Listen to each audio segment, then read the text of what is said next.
Alright, today it's gonna be taking a look at Sea of Rifts. Sea of Rifts is still in development, so it is a playtest of Sea of Rifts, and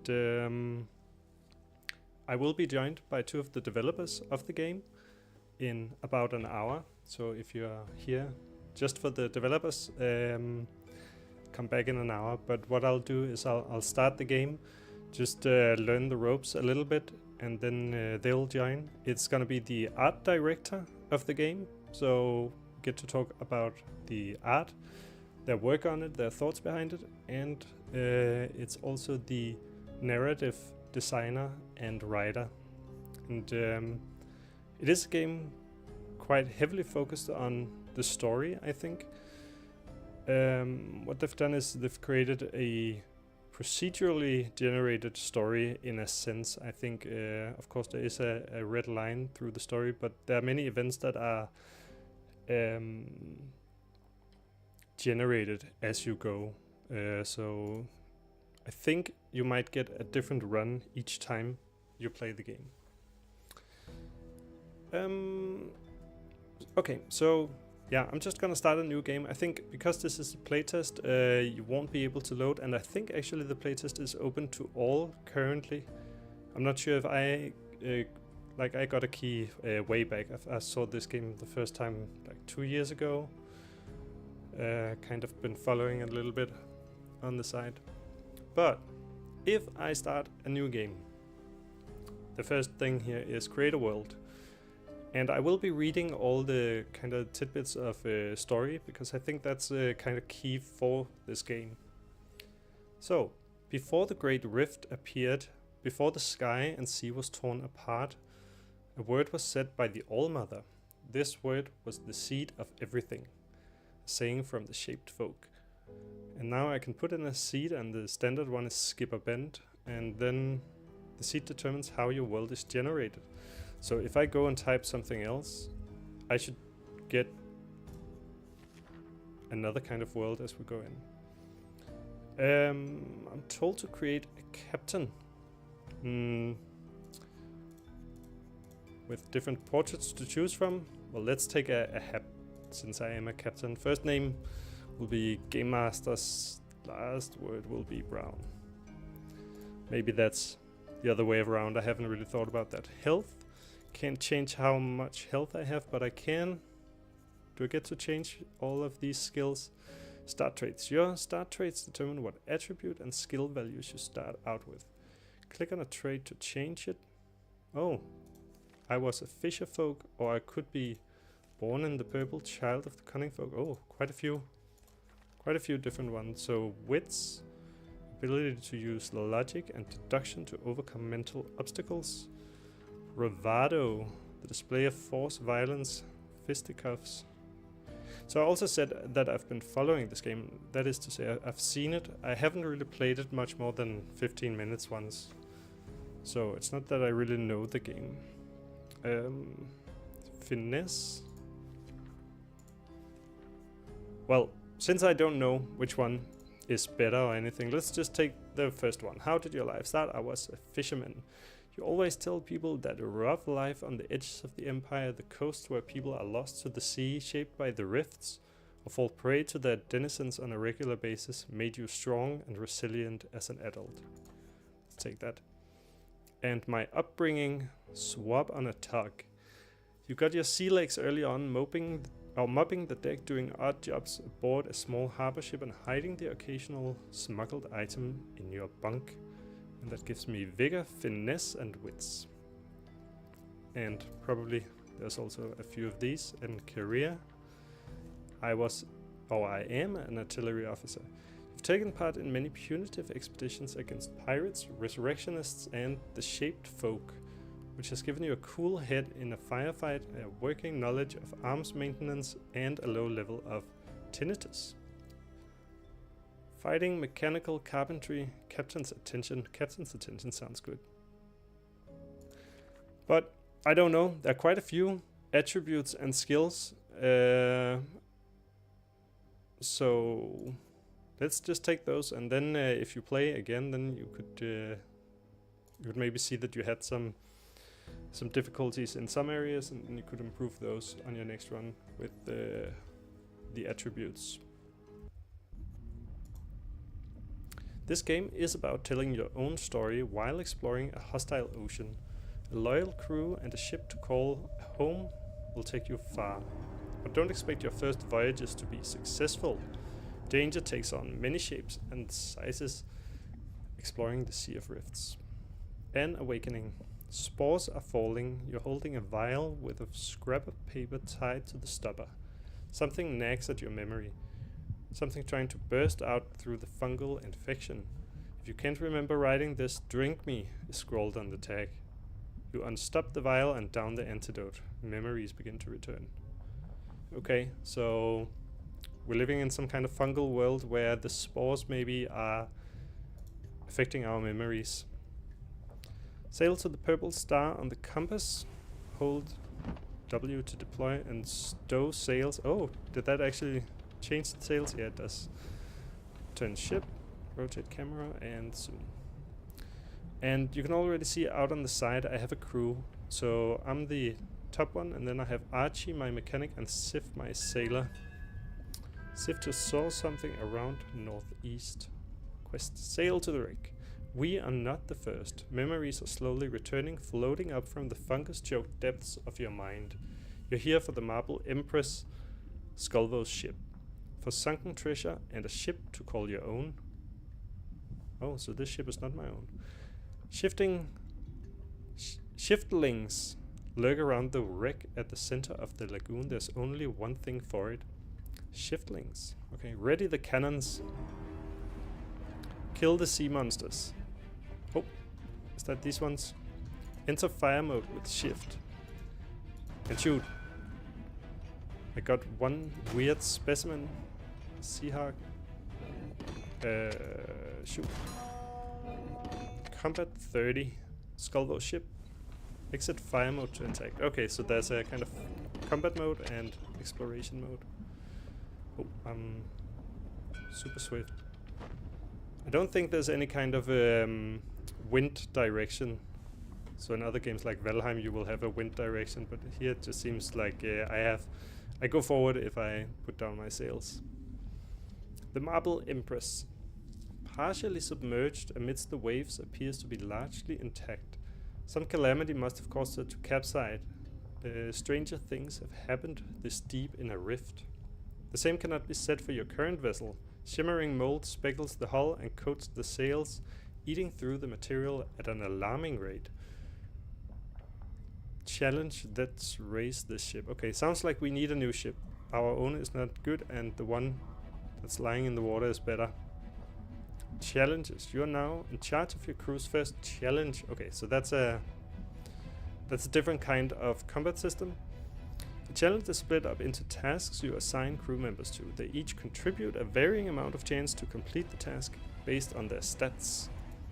I will accept. Challenges and stamina. Participating in a task costs stamina. Oh, okay. So, tasks in the challenge. Some tasks are mandatory and require at least one crew member to be assigned to it. Others can make subsequent tasks easier. So, there's none assigned to despore the suits. An easy test of mechanical. Okay, so mechanical, that was Archie. There we go, Archie. 95%. Oh, yeah, okay, so you can see if I didn't choose Archie and I chose Sif, she would have a 74%. 95, that's controlled. Other tasks are 50% easier. So this one down here, it doesn't look much easier, but what if I remove that guy? Okay, didn't change. Of course, I should also mention that this game is in development and this is a playtest, so we could encounter stuff that is not yet finished out. This is a medium test of finesse. Success. Place the bladders. Place the bladders. What? Into the ring. Okay, I think we might as well just put both of these on to have a high chance to carry this out. Archie successfully despores the suit. Thankfully for the crew members about to make the dive, the spores are easily removed. So if you have a diving suit full of these fungal spores, probably you could lose your memories as you go, which sounds like a real danger. Have it. Oh, and then it increased the success chance. Your crew slip in and out of the ship with ease, placing the bladders in less than an hour. What does that mean? Place the bladders. She sails again. The Marble Empress is uncannily well preserved. A mid-sized bark, a kind they haven't made for years. The only things missing are a longboat and the load anchor. The load anchor, a moderately cursed hunk of metal that can translate a whole ship away from its current location. Your only way out of this rift. Okay, so it's clearly a kind of supernatural world. Find the load anchor so you can get out of here. Yo, is this my new ship? I already have the new ship. Find the load anchor. There was a weird specimen.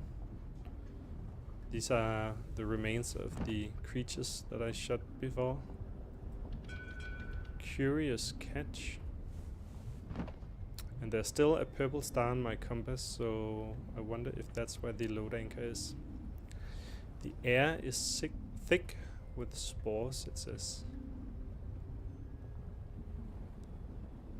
Alright, now there's a lot of fungus and the fungal wall. A clump of giant mushrooms blocked the channel. Luckily, Skulvo followed the recent craze for ramming ships and mounted a vicious axe head to the bow of the Marble Empress. Get enough momentum behind you and the huge blade should make short work of these fungi. Get enough momentum behind you. Is there a huge blade? There is a huge blade. Hold W to gain speed. Alright, okay, so I just crash into the walls. Spores glitter in the light.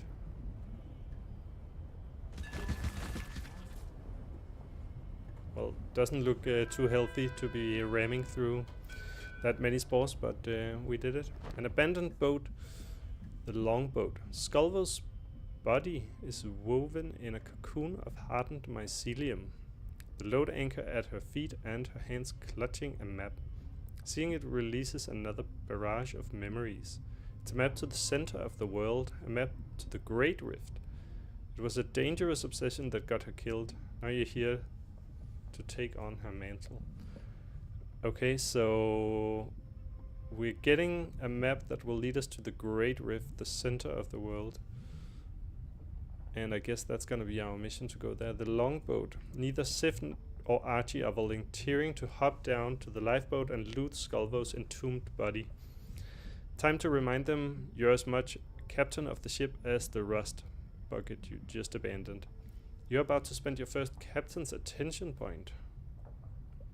These allow you to perform special actions in your role as captain. So I could order Sif or Archie. Well, who's better for it? The sailor, probably. Sif. Sif jumps down and gingerly hefts the load anchor. It's as tall as they are, its stock twisted and pointed like a narwhal horn, with two fluked arms emerging from the base. Cracks and scratches cover the side that's been exposed to the rift. Some are worryingly deep.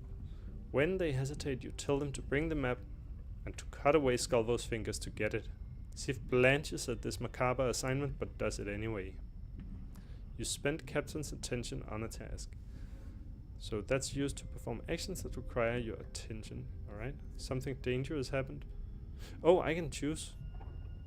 Well, I don't want something dangerous to happen, so I think I would rather spend my attention. And you have received a load anchor. Let's see where this bloody anchor will take us. Okay, it's not something I can choose. It's just they both happened. But I did receive the load anchor. Allows a small rift to be opened that transports the ships back to the location it is tuned to. Let's see where this bloody anchor will take us. Activate the load anchor to get out of here. Tap to open the journal. The first journey. Assign a crew member to activate it. Maybe the mechanic is better for that. Okay, so I can see that I lose like 1 action point on each of them if I do it. And these will reach 0, so maybe I will do it myself as the captain, since I had a few more action points available. By the Trickster's twisted beard, the load anchor activates emitting auroral lights and a sound just on the edge of hearing. Sif calls from the crow's nest. Shiftlings approaching, drawn by the eldritch energies. You have to survive until the load anchor can get you out of here. Oh wait, battle stations and survive. Shift to go into combat mode. And try and shoot these. So you have cannons on both sides of your ship. Oh. Can I go backwards? The Nasher is coming for me. But I got to... Oh, you can see down on the minimap that your guns are reloading. Alright, so you kind of have to aim and orient the ship. Oh, and now the cannons are reloading, so that's why I can't shoot. So keep shifting between left and right cannons. But also... Oh. I guess I succeeded, right? That was the load anchor that took me out of there. Like a rat from a drain pipe. Back in open water, the crew have a moment to take a breath and collect themselves before an explosion tears through the ship. The load anchor breaks apart, releasing a blast of otherworldly energy which homes in on the Archie. The skin goes plastic and rubbery, bulging in places as if something is trying to burst forth.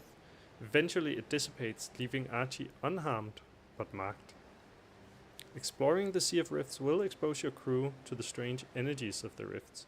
If they get 100 points of exposure, they will become shaped and lose a bit of their humanity as their body is slowly transformed. Okay, let's see how Archie has changed. Archie has been shaped. Looks like he has gotten some kind of kelp beard. The strange rift energies have given them a new shaped trait, external gills, as well as allowing their owner to breathe underwater. External gills like these are becoming a fashion statement amongst younger members of the shaped folk. Okay, that doesn't sound too bad, but maybe he shouldn't get too many mutations. It gives him a better chance to survive underwater tasks. Land ho, with that nasty business behind you, it's time to get back to port. It's been a long time since the crew last had shore leave, and you could do with provisions and a couple more hands. On the assumption that a renowned pirate queen would have a load anchor attuned to one of the more welcoming harbors, you set a course for the village just below the horizon. Brush off your uniform and set a course for land. Okay, first journey, open your map to find the nearby harbor. Near, middle, far world. Oh, okay. So this is the total world. There's a great rift and it looks like we're way down here south. And the near map has me looking like I should avoid something to the east, I think. Maybe it's just deep water or something. So if I just go north and then east to reach an island. I'm already pointing north, so let's do that. Sif is ably oiling a winch. Alright. I cannot turn my camera to kind of look further in the distance. I can zoom in and out. A lower stay is coming loose. Sif ably resecures it. Okay, so you get those kind of small updates on what your crew is doing as you sail. And I'm just following the compass down in the corner on the way to the purple star. The stern gives a short creak. And we're coming up to some kind of village or harbor. A small town. Completed, reach the harbor. Okay, I'll just stow the sails into the harbor. I guess we go over here, but I shouldn't ram it, I suppose, since I have an axe on the front of my ship. I'm just about to do it anyways. Okay, there we go.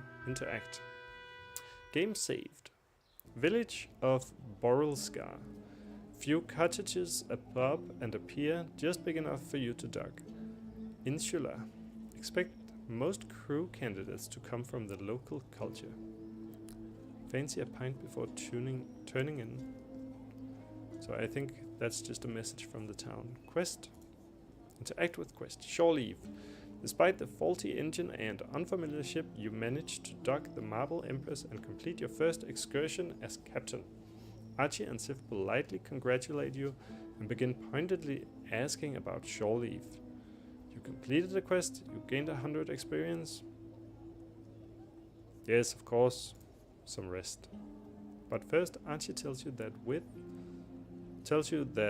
what with the seawater and spores, the Marble Empress's engine has given up the ghost.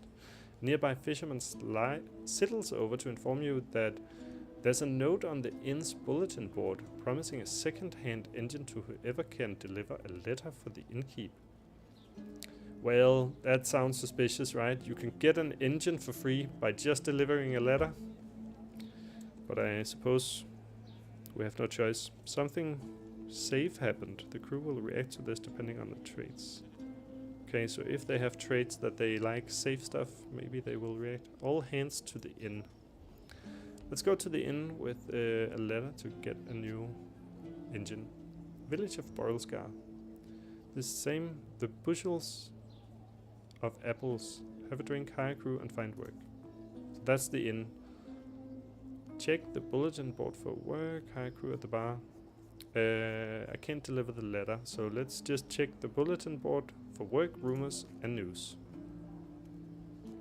Okay, so I know I was at a presentation of this game, and I know that they have a lot of different UI, and that was kind of one of their struggles a little bit, also to just to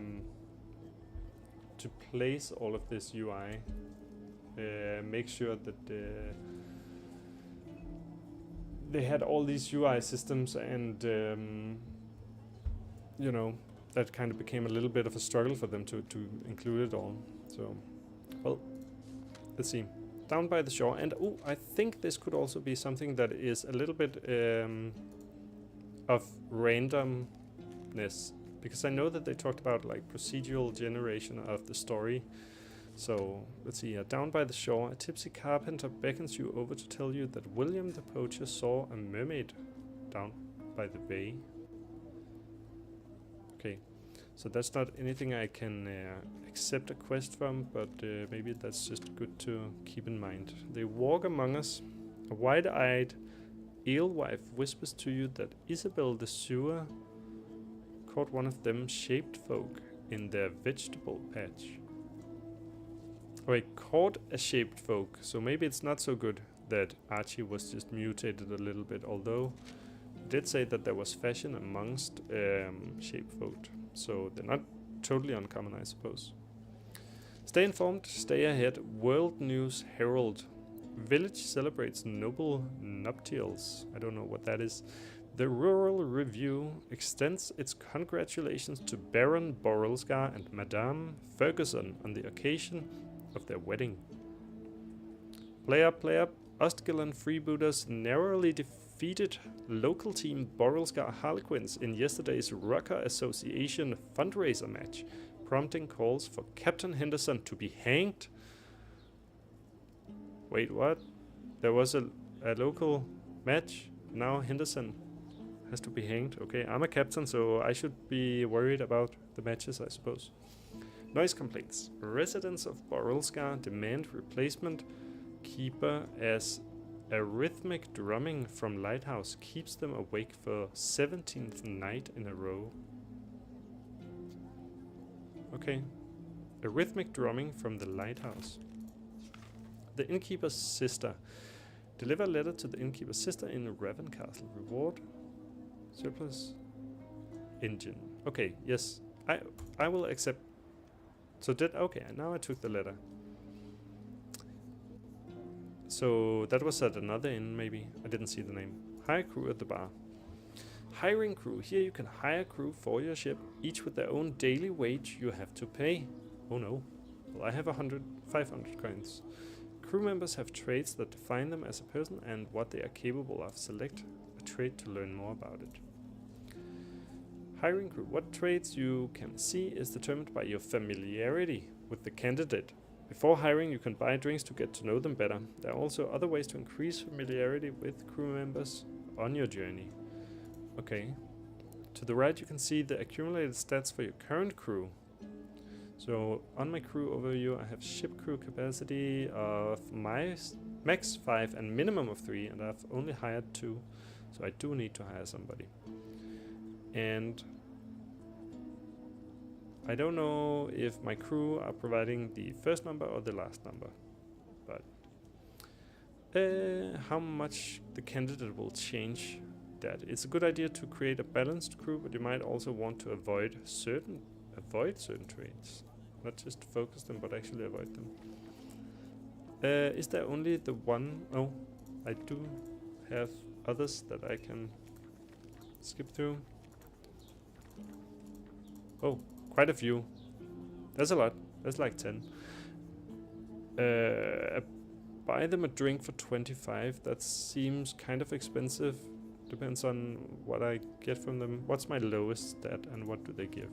So they give the first number. So let's see, what's our lowest? Medicine and navigation and strange arts. An understanding of the world beyond ours, used by shapers in their craft and by cautious sailors traversing deep rifts. I suppose strange arts would be nice, since then we could get to know more about this world that I know nothing of. So which ones give the most? Medicine, navigation, and strange arts. So he's a sailor, so gives nothing to all of those. Fisher, drowned, tower tattoo. Navigator, he has a bit of sailing and navigation. That's good. Let's see, Rhoda Pearson has a mood also. If the entire crew's mood reaches 0, they will mutiny. So right now they're at 63%. I'll try to hire a drink just to see what it means. Oh well, they're in good health. That's good. So they have some vigor. I don't know if this is a man or a woman. Navigator. So that's all I got from that. They're in good health. I think that's fine. I'll hire them. Hired. So now the lowest is strange arts. Can we find someone? +1, +3. I'm just looking at the number down on the side, and the highest number is 4 on William Poulsen. Imperial Fisher. He has a drowned tower tattoo. Sailors who've visited the sunken city favor a skyscraper disappearing below the waterline on the right forearm. A skyscraper. So we've seen engines and we've seen skyscrapers now. I'm wondering what kind of year we're in. Before I saw skyscraper, I would have guessed something before 1900. I'm not sure. Let's also just buy them a drink. See what that does. 10% stranger. Well, okay. We didn't get any more information on him, I think. Oh, they also have a daily wage. And they're at 70, which is not the most expensive, but getting up there. Let's try, see what happens if you click again. Oh, well, then we learned that they're also a field medic, has received training in tending to the wounded on a battlefield, which gives them 10% chance to disgusting tasks. Alright, let's take them higher. Hire William Poulsen. And I suppose if we hire a 5th one, that'll make our crew better. It'll also mean I lose much more money. But let's try it. Here's a very expensive one. What do? They have a bit of bravado, wits inside. It's a bosun, that's good. Helps with keeping the ship running smoothly. I mean, I think it's good to have a bosun on a ship. I've seen Below Decks, and in that show, A bosun seems like an essential part for a ship, so I'll do that. I'll buy them a drink first, just to get to know them a bit better and be friends with them, and then there we go. I'm at 5, and let's stop here. So that's the bushel of apples. Then there's the bazaar, sailmaker's workshop, Marble Empress. Where did I need to deliver the letter? Was that not on this island? I thought it was. At the bazaar I can buy supplies for my travels. An old villager scowls at Sif. Why would they do that? What's wrong with Sif? Bazaar. Stalls overflow with jars of potted meat and vegetables, sacks of grain, barrels of gin, livestock. You can get all the supplies you need for your travels right here. Iron shots owned. Well, I have a lot of those. Coal. Fuel for the Empire and your engine. I have none of that. I suppose I need one of those, but I haven't really been told so. Did I buy it? No. Buy one. Press F to buy. There we go. Provisions, food and other amenities needed for travel. We can also sell stuff. Oh, okay. Shifling teeth. It is widely said that no two shifling teeth are alike, that each bite is as unique as a gentle person's signature. Indeed, old sea dogs have claimed to recognize particular shiflings based on the maw print the beast left scars. The beast left in scars on their skin. I don't think that sounds like something we can use. Sounds like something we just sell. Curious catch, a dead shifling in whole or in part. Was that a trick of the light or did it just move? I have 2 of those. I think these sound like stuff we just sell. Coal, provision, hand-cranked loader. It is a weapons loader, complicated clockwork mechanism which allows a small crew to reload many weapons at once. It also has hit points, so do all my cannons, yeah, they have hit points as well, so I can kind of lose my ship's equipment, I suppose. Comfy hammocks. To ensure your ship's crew is well rested and ready to face the day. Letters. News of a birth, a note home, a court summons, a love letter, an invoice, a death notice. Threads of connection drawn across the map of the world, shuttered windows into the lives lived across the sea of rifts. Weird specimen. So, a piece of organic matter that has been pickled, pinned, dried, or otherwise preserved for the convenience of a natural philosopher. Used linen sails. These sails may have seen better days, but they're better than hoisting your undies. Yes. Oak planks. Well-fitted boards of sturdy tarred oak. Alright. I don't think I want to sell anything else. It sounds like stuff that I need. So close and go to the sailmaker's workshop to repair your sails. I don't think I need that, right? My sails were in fine condition after lying in the ocean for a little bit. You enter the sailmaker's workshop and find them among all the rolls of fabric. Requires 100 sails below. Oh yeah, I can't even click it because they're in good condition. I can return to my ship. What about the active quest? Innkeeper's sister, we've agreed to deliver a letter to Raven Castle in exchange for a second-hand ship's engine. Yes, but where is Raven Castle? I suppose there's nothing else to do than go sailing. What do you want to do? Oh yeah, spend the night in port and rest for the day. That actually sounds like a good idea. That was a very good idea. A lot of stuff happening here. So stamina, resting, and captain's attention refills. That was good. Ongoing duties. You then decide how the crew should be assigned to duties aboard the ship for the rest of the day. Once assigned and locked in, the stamina is spent but lasts until the next morning. Okay. Attributes and traits. A crew member's attributes and traits affect how much they contribute for each stamina dot assigned to a given duty. Stress and stamina. When a crew member is assigned to do more work than they have stamina for, they use stress. Oh, they use stress. That's not good. Which damages the crew member. A crew that keeps getting stressed is an unhappy and unhealthy crew. So think wisely if you want to do this. Yeah. So don't drain your crew's stamina.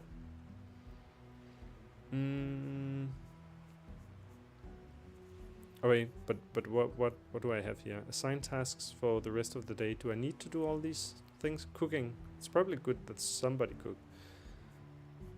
They're all amateurs at cooking. I didn't hire a chef. Okay, but they're at different levels of amateur. So Sif the sailor has 4 in cooking. So please do that. But now she's stressed. Now down there, purple. Why is she stressed? She has... Oh, she has nothing. Is it because she's assigned to... Why is she assigned to this one? What is that? Movement sails. Assign enough skill points here to move efficiently with your sails.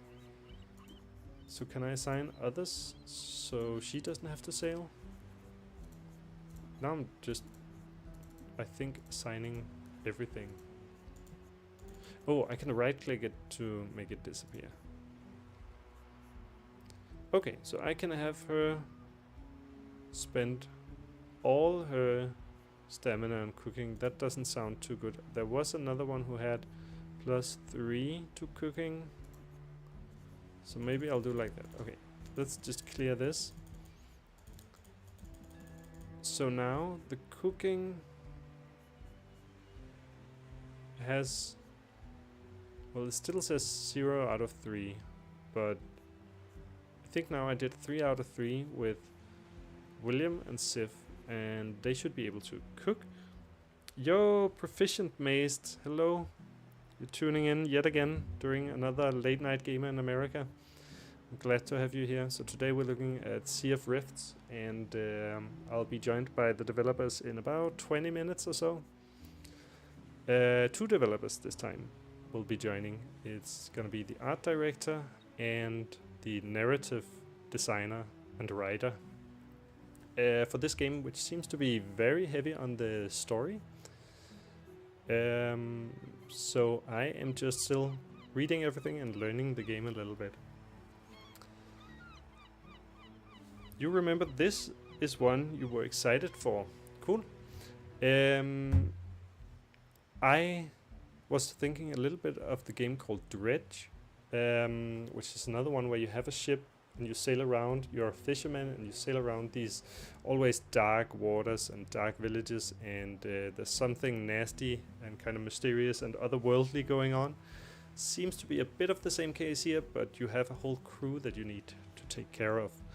So now I'm just making sure that my crew is not getting stressed as I assign them to cooking. And let's see, spotting. Okay, that will just increase the distance. So I guess that's good to have. And who uses navigation? Who has navigation? So capable at navigation with a 5. Proficient, that's good. Alright, I think I'll just assign 1 to that, because I don't want to drain all their stamina, because I don't know if I'm gonna be encountering all kinds of side quests and all that can also take stamina, I suppose. So movement on the engine. Assign enough skill points here to move efficiently with your engine. Engine movement uses the mechanical skill, and that's probably my mechanic who's best. Yes, expert with a 12. So why can't I click on that? So is it because I don't have an engine? Well, I did, didn't I? To move efficiently with your engine. No engine equipped. It says up there on the top. I don't have an engine equipped. Okay, that's interesting. But I do have the sails, and that's also... Oh, that's Sif. God damn it, Sif, you're the best crew I have. Maybe I'll assign you to cooking and the sails, and hopefully I won't be needing your stamina for anything else. This 11 is red. Is that because I need more? Oh, I need a total of 3 stamina on this one. I also need 3 on spotting. Okay, Rhoda, you spent a lot of stamina on spotting. The next best sailor I have is William. So there we go. That's a 25. I don't know if it needs to be at a higher number, but at least it has enough stamina, so...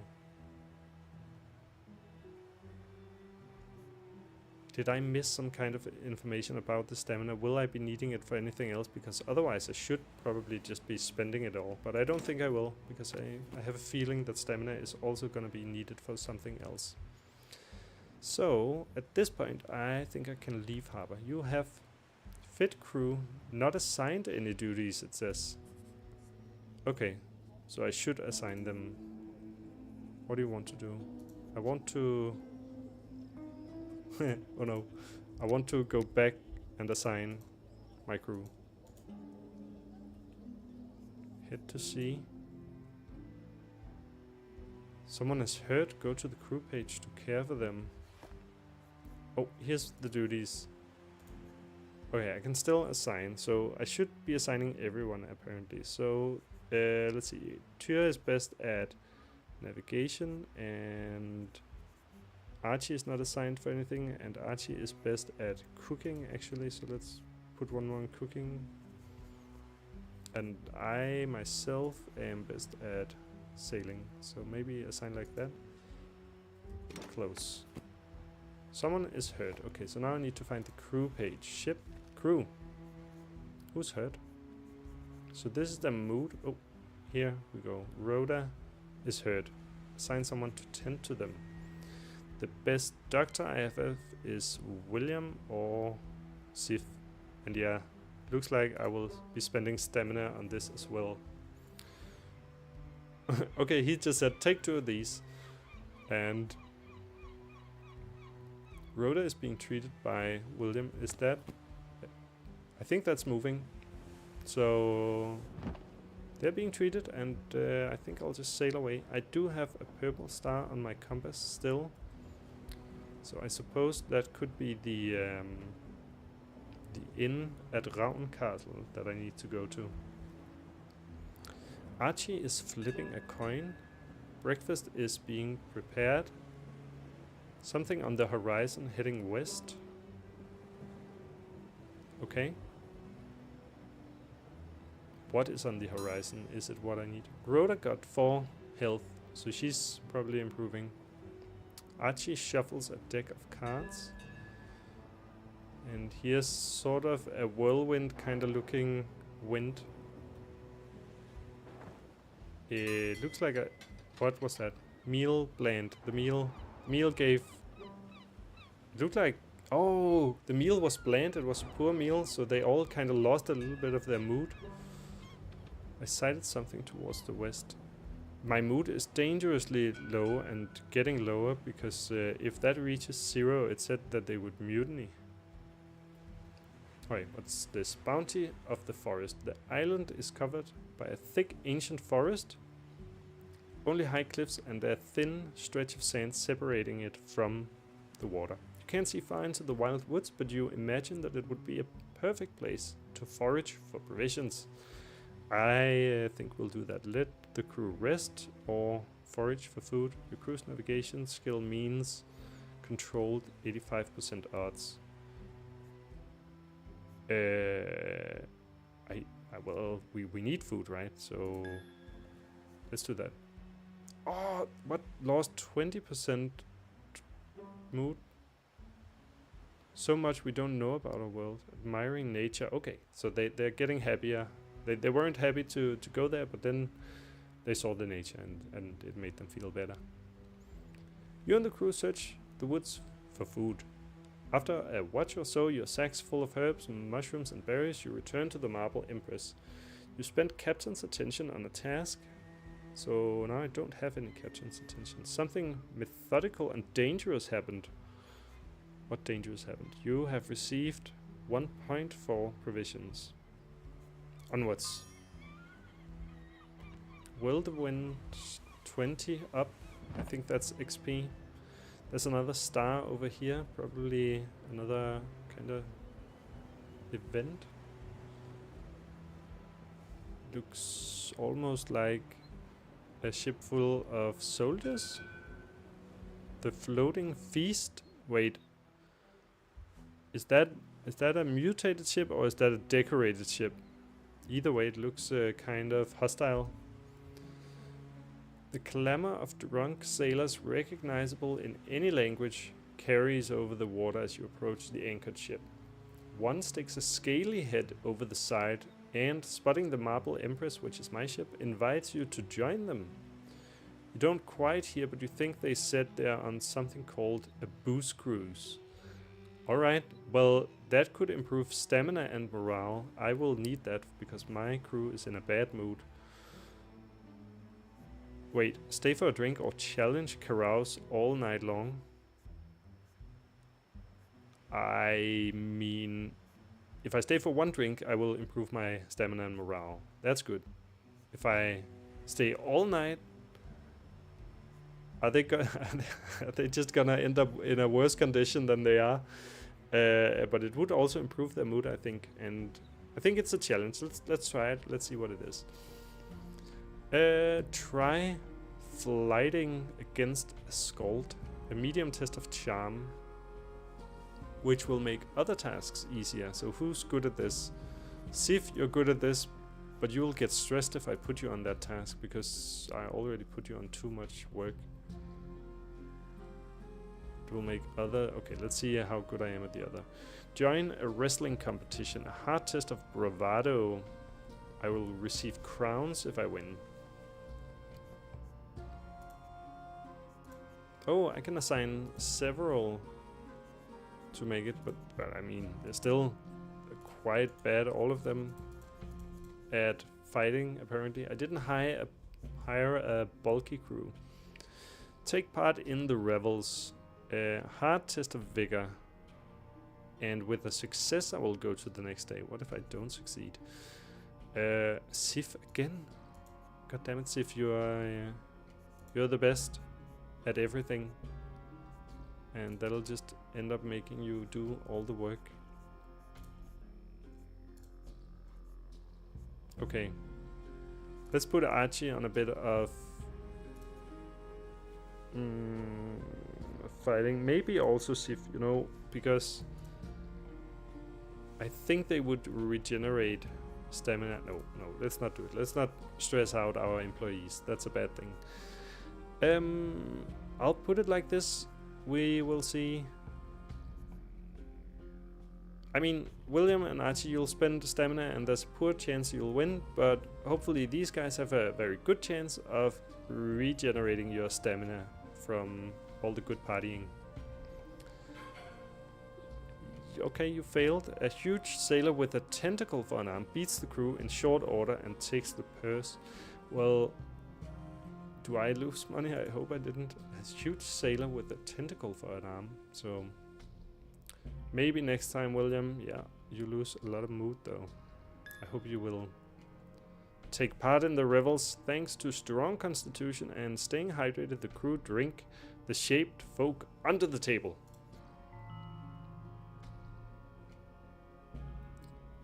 Wait, these guys gain mood, but these guys didn't. Oh, damn it.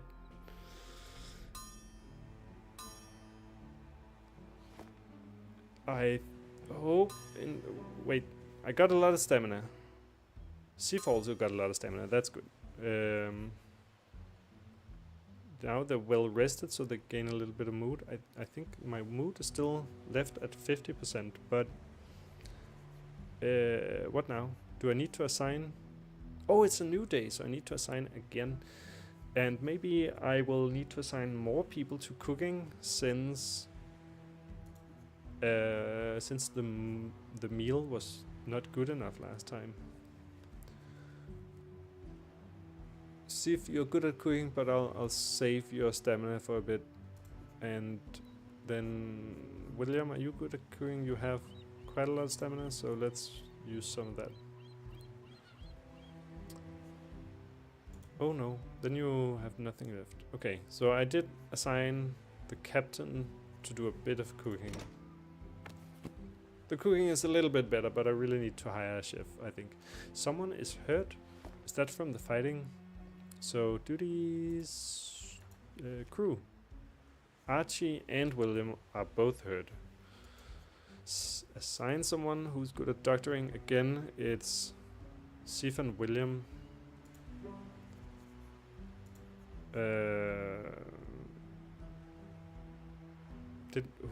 Archie is being treated, so now I need to treat William with Sif. Okay, they're being treated, and I will continue onwards.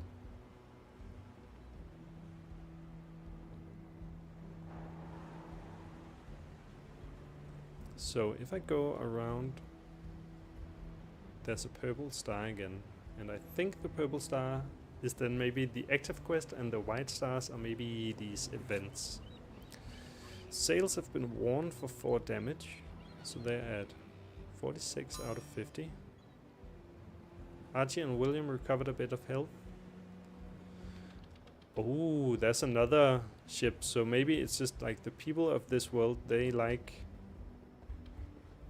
decorating their ships from all these kind of monsters with both a tail, a skull, and a lot of spikes. And it seems like that's okay. You can totally go into a civil harbor with a monstrous looking ship. Town of Ravn Castle. So this is where I need to deliver the letter. A mid-sized town built around a church and a marketplace. Cosmopolitan. So that's kind of a trade on the city. It attracts crew candidates from every culture. Quest. The innkeeper's sister. Hand over the letter. What do you want to do? Well, I want to hand over the letter. I gain 100 XP. We delivered the letter to the mechanist and received a battered old engine. Time to install it. You completed a quest. A job well done. And you gained 100 experience. You no longer have the letter. You have received a surplus engine, 3 coal for the engine, and 500 crowns. Onwards. The first journey. Install the engine. Okay. Switch to the material page. As soon as I entered the ship, there was something else. Equipment. On this page, you install and repair equipment. Repairing equipment costs stamina as well. Well, that's the ship. Is this the ship and equipment? Is that the same? Probably it is then. I think it is. Install the engine. Select the engine slot. Engine slot is empty. F to change equipment. Surplus engine. Select. Install the engine. Now close the journal. Okay, so I installed the engine, I think. Yeah, okay, quest. An inquiry from the crew. Hear them out. So I'm also just keeping a little bit of an eye on the time, because in about 5 minutes we'll be joined by the developers of the game. What do you want to do? Well, I want to hear what my crew has to say. The journey begins with the provisions loaded, the engine just about seaworthy, and the crew assembled. You survey the Marble Empress. The vessel is a little battered and the crew a little green, but time will iron out these creases. Address the crew. You give a short speech thanking the crew. Why did Sif turn purple here? It may well be long and treacherous, but the final goal, the Great Rift, will surely make it worth it. At the attention of the Great Rift, Sif raises a hand. Clearing their throat, they ask, why this? Why the Great Rift? That's a good question. I've been having that same question. Oh, I get to choose my ambition. Many have sought the Great Rift. No one has returned. What drives you to embark on this dangerous journey? Fame and fortune? For queen and empire? Thirst for knowledge? Pilgrimage? Longing for discovery? I think for me it's either the thirst for knowledge. I'm kind of curious about this game now. Like, why are we going there? Or it's longing for discovery, finding out what it is. So let's take thirst for knowledge. Unless I should keep a mind on the traits, because you gain traits from them. Navigation, I think I'm pretty good with navigation. Bravado, I'm certainly lacking that. But still, I think thirst for knowledge is the one I'm gonna go for. What started as mere curiosity soon became an obsession, a totalizing need to reach the Great Rift and unravel the enigma at its heart. I wonder if in this playtest you can actually reach the Great Rift. New trait found for Game Master. Alright. Find your sea legs. The journey begins. Sif nods, curiosity satisfied, but Archie frowns. Ambition alone, they grumble, won't protect the Marble Empress from the worst of the rift bands, which stand between you and the Great Rifts. Cutting in, Sif tells Archie that the captain is well aware and will prepare accordingly. Do some jobs, earn some cash, and outfit the Marble Empress like a proper freebooter. Isn't that right, Captain? I think of course it is. The crew look satisfied that you've got a plan of action, and Sif claps their hands together, ready to get started. Okay. I got more familiarity with everyone. Newfound crew traits. So I found out that Rhoda is a university dropout. I suppose that's actually pretty good for me. It may mean she didn't complete her university studies, but maybe she has her true call aboard a ship, so that's fine. Tyr is a field medic. I'm very happy to find that out. I wonder if like before I could assign a doctor to treat something. I wonder if I couldn't assign Tyr because I simply didn't know that she was a field medic, and she didn't feel like stepping in herself maybe. Alright. She also has a knack for shaping. I wonder if that means she will mutate. No time like the present. Can I go to my crew page and just see Tyr is now a knack for shaping, has an intuitive understanding of shaping, so she knows more about strange arts, which is great because I was looking for that as well. Okay. A small train of school children walk by the crew and try their best not to stare. Residents watch the academics with opaque expressions. At the Beggar's Wife Inn, I can have a drink, hire crew, and find work. Let's check the bulletin board here as well. Whoa, there's a bunch of stuff. Word of a rift band. I can unlock it with money. Let's try that. Okay, so that adds a star on the map, I think.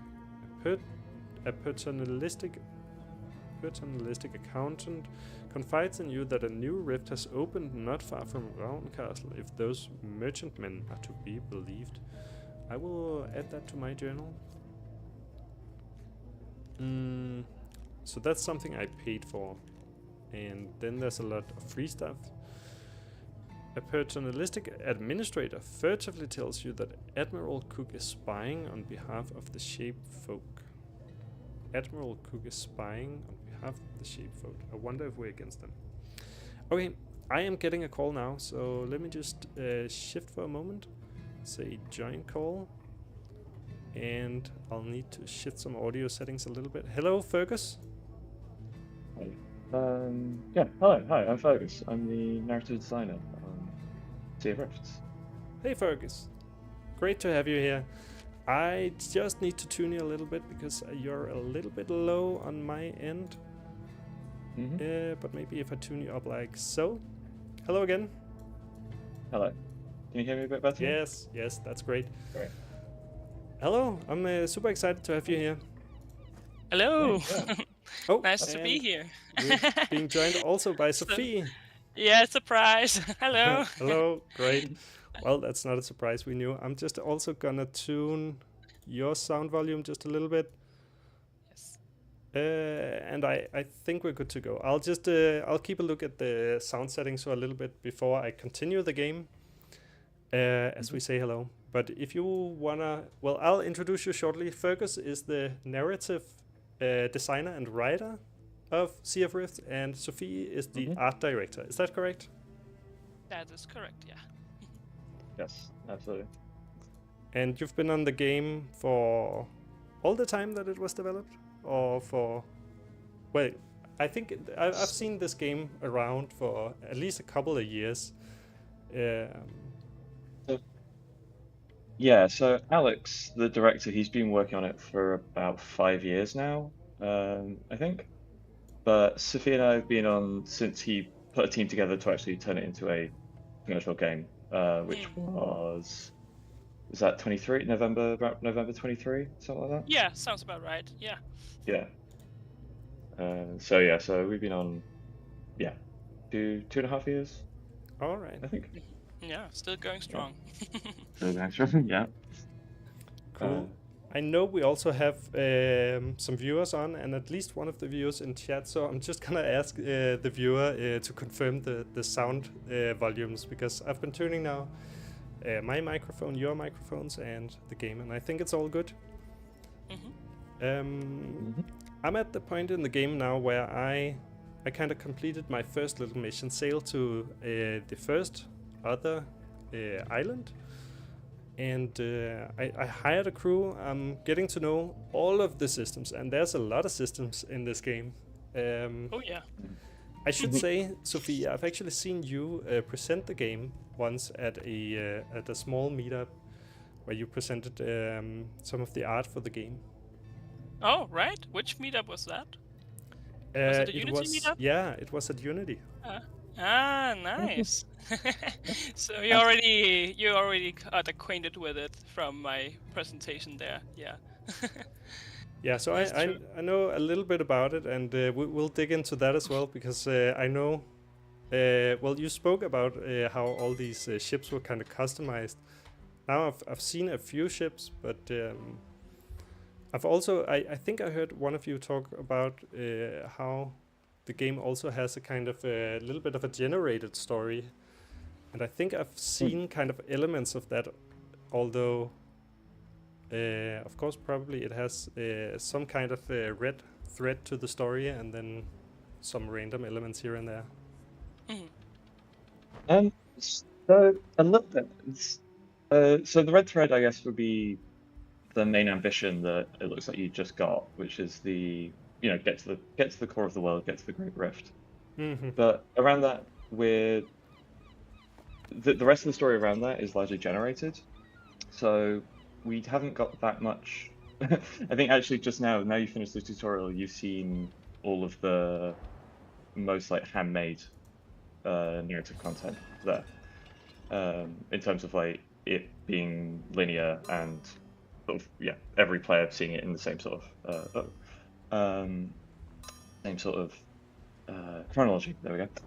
But outside of that, what we're going for is more of a emergent story based on like a mixture of the systems and players' choices within the game. So the biggest part of that's with the crew, the way that you treat the crew, how you've chosen them, what sort of traits they have, how happy they are, unhappy, tired, things like this.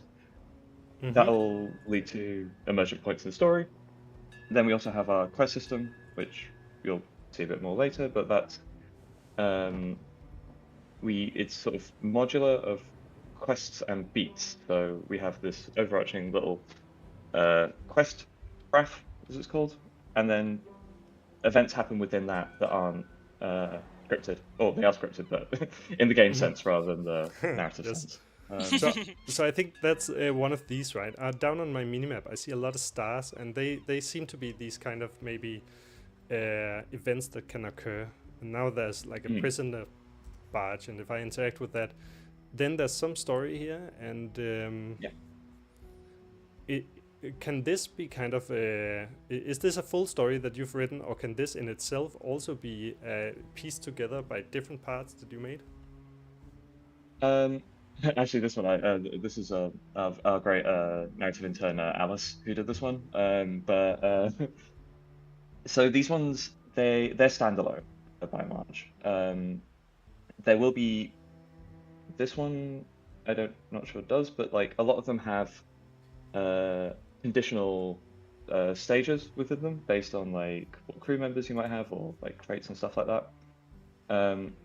But largely they are, they're not that connected to wider story beats. There are within quests you get them as well though. There are, if that answers the question. Yeah. Yeah. Yeah. Sorry. I think this it's gonna be difficult maybe as we talk a lot about the game to actually kind of follow what's going on in the game, because it is a very story-driven game and there's a lot of text to it. So I think you're aiming for a game that really immerses the player, and I feel already that kind of sense of attachment a little bit to my crew. I've been out hiring the crew. I've been out buying drinks for them to make sure that they're the right crew for my ship, right?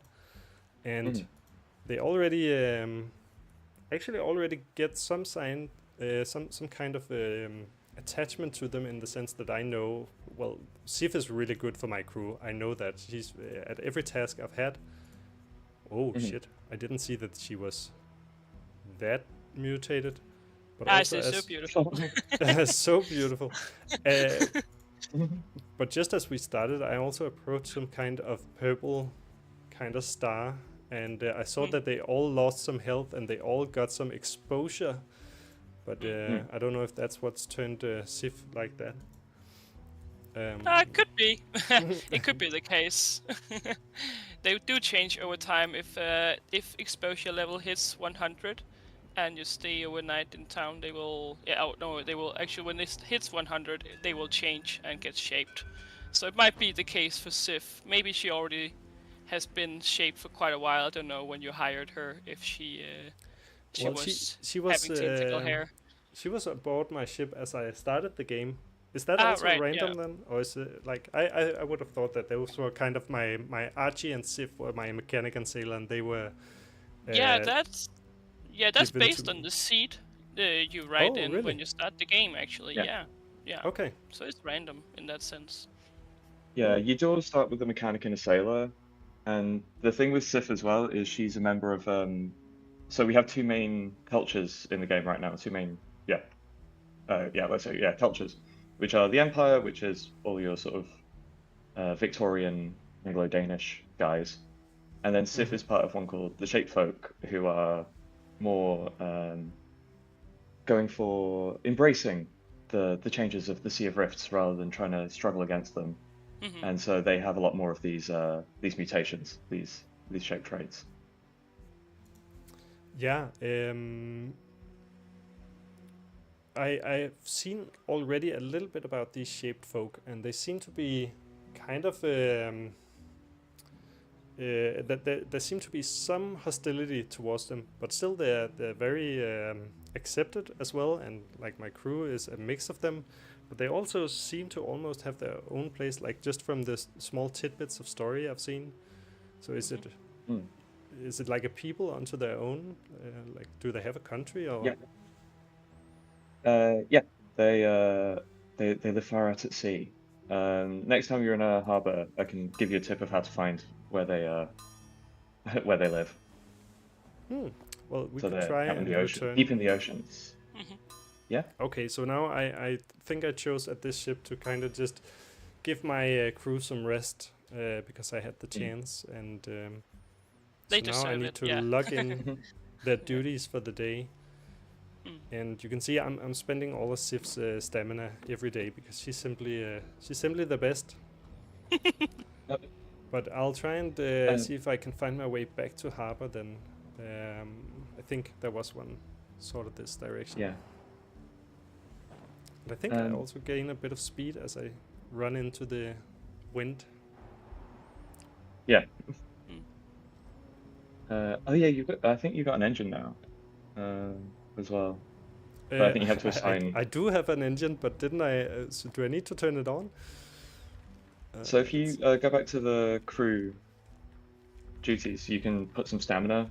The first one. There we go. Duties. Oh yeah, now I can assign to my engine. Okay, well I should see who's best at that. That's Archie. Archie has a lot of stamina available. So what does it actually do? Like we need to. Oh well, it says we need to do 3 stamina for our engine. So I'll spend all of Archie's. But there's also a number down here, and I suppose a greater number is better. But it doesn't say that I need 100 for these tasks. So what does it do that I have fewer or lesser numbers down here? So with the sails and the engine, they both have a minimum requirement, and you just need to hit that minimum requirement. Right now, we are putting in some some extra stuff if you go over. And then for cooking and navigation, the more you put in, the further you can see things far away, like the events and what else? I think danger, like traps, basically, things where enemies can pop up. And then with cooking, it's better meals for your crew. Yeah, my first day I hadn't assigned enough people to cooking, I think, because they got a bland meal and they all got quite sad about that. Oh, yeah. Oh, it happens to Archie had a fair meal now, he said. So that's nice. Good. The mood is also way better. It was down at 50%, but it seems to be way better now that they've had a chance to drink and eat. Now they need to get back to work and get sad again. Yes. So, well, I mean, you have to go to the pub first, though. So if you go to the inn... Wait, I think the pub changed name. Yeah, they all have generated names, which is but since last time you visited, or what? So it's changed. Wait, what town is it? Oh no, I am at Ravn Castle. Okay. Well, maybe I'm not sure what the name was before. Maybe it was the officer's assistant. Probably was. Maybe I have to stuff check that. Yeah, on the bulletin board, these little tied up ones. Those you need to pay for, right? Yeah. Pirates. One of them should say nearby shaped folk, or it might say nearby shaped folk. Oh yeah, here we go. Word of nearby shaped folk. I can unlock that with 25 crowns. Let's try. So then I get this small map, and then somewhere way over east, I see that there's a jocular coachman leans over and mutters that one of those bloody silly shaped folk villages is floating around nearby. They think the name is Ivarsilv, but they all sound the same. Alright, let's I add that to my journal, and then I could try and go out and sail for that. What do you want to do? I want to head to sea. Is the game very open towards us just kind of choosing our own quest like that? Because I was asked to do... Wait, I don't even remember right now what I was asked to do. Of course I was heading for that Great Rift by the end. But now we'll go explore a bit. Yeah, I mean, yeah, so we're trying to encourage exploration and discovery, and once you reach one of the rifts, then you'll get a little bit more directed of how to get through to the next how to get through the rift band to the next part of the game. But it's what we want to do is let the player build their own story and explore their own way through it. I actually really like that. I already feel that since now, just from our talk, that that's really where I want to go right now. I want to go east, find that shaped folk village, just to get to know what's the deal with these shaped folk before I hire them, or I don't, or maybe I'll meet someone who has strange opinions, and maybe it's good to know about the shaped folk. I sighted something towards the east. So and that's exactly what we're going for. So that's nice. It sparked your curiosity. Yeah, but there's a lot of different stuff going on, right? So it's a great game for that. And also, well, I am directed to go to the Great Sea, which I think I saw on the map was somewhere far, far to the north. Right, I'm down here. It looks like an enormous map. Mm-hmm. Yeah, it's gigantic. Okay, it is. It is. We have had players spending hours sailing towards the center and managed to do so. But yeah, the game being a demo obviously needs lots more content as we develop forward. So, and I guess you won't do it this stream because then we'll be sitting here for quite some time. But yeah, it takes. Correct me if I'm wrong, Fergus, but I believe some players have reported it took them like 2 hours or so. To just sail directly. Just like go straight for the center of the map. And you really need to bolster yourself and prepare well with provisions and coal and whatnot to make it that far, and cannonballs for that sake. Oh, okay. So if you just try, you'll end up sinking on your way, and you'll start over and try another 2 hours. That's exactly. Yes, you might. I guess this is mostly players who have been playing it for quite a bit, who have been taking it as a challenge to try and reach the center one day. Yeah. And not to make a nod too much to one of our big influencers, but you you fail again, you fail better. Exactly. Yeah. Which is the studio that makes Sunless Sea. So I'm being interrupted here by my crew. They want to have a chat, or well, Archie and someone was chatting. I forgot to see who it was before I jumped in on their conversation. I sit down and listen on their conversation, but I don't learn anything new about them. Oh no, I just spent my captain's attention and I didn't learn anything new. Well, it's like rolling the die, right? Yeah. Sometimes you learn something new, other times you don't learn something new about people, right? Yes, it is like that. Yeah, so that's an example of one of the sort of emergent events. So that I think that one is just purely random if it pops up.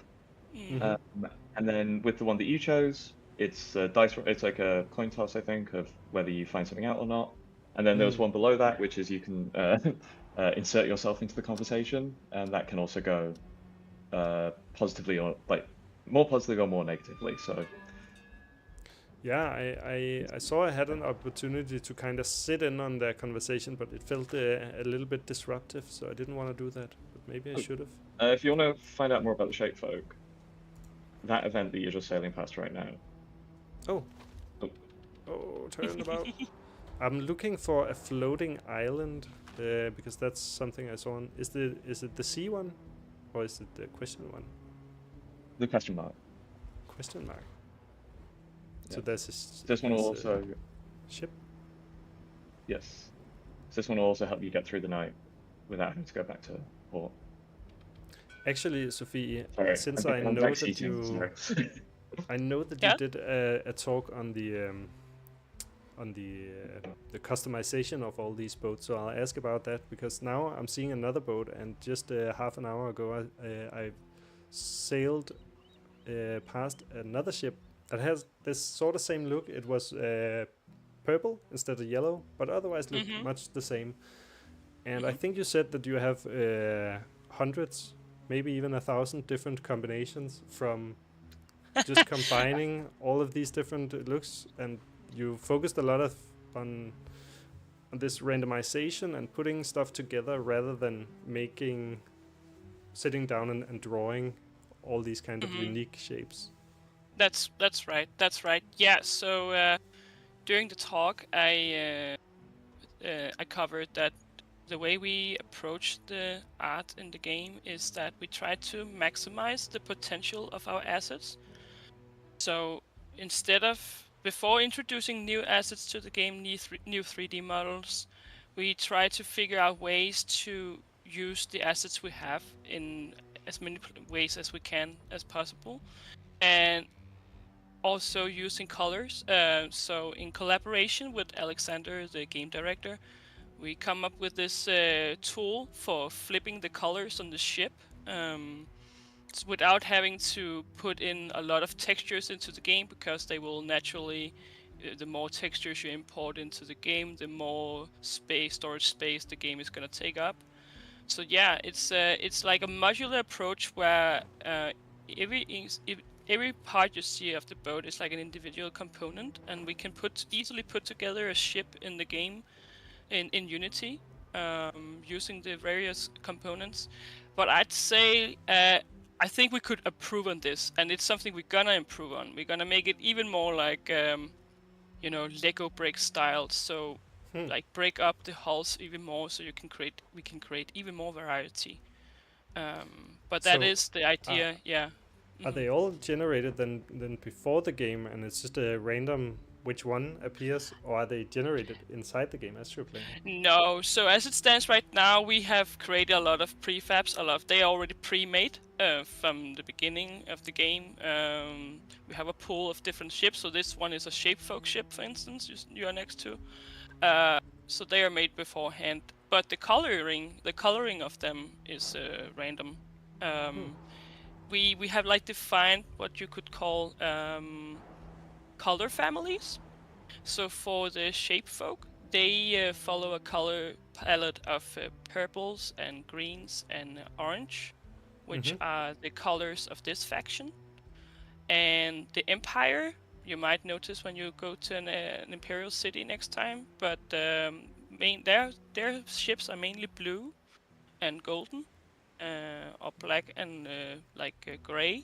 But blue is the color of the Empire, like the navy blue.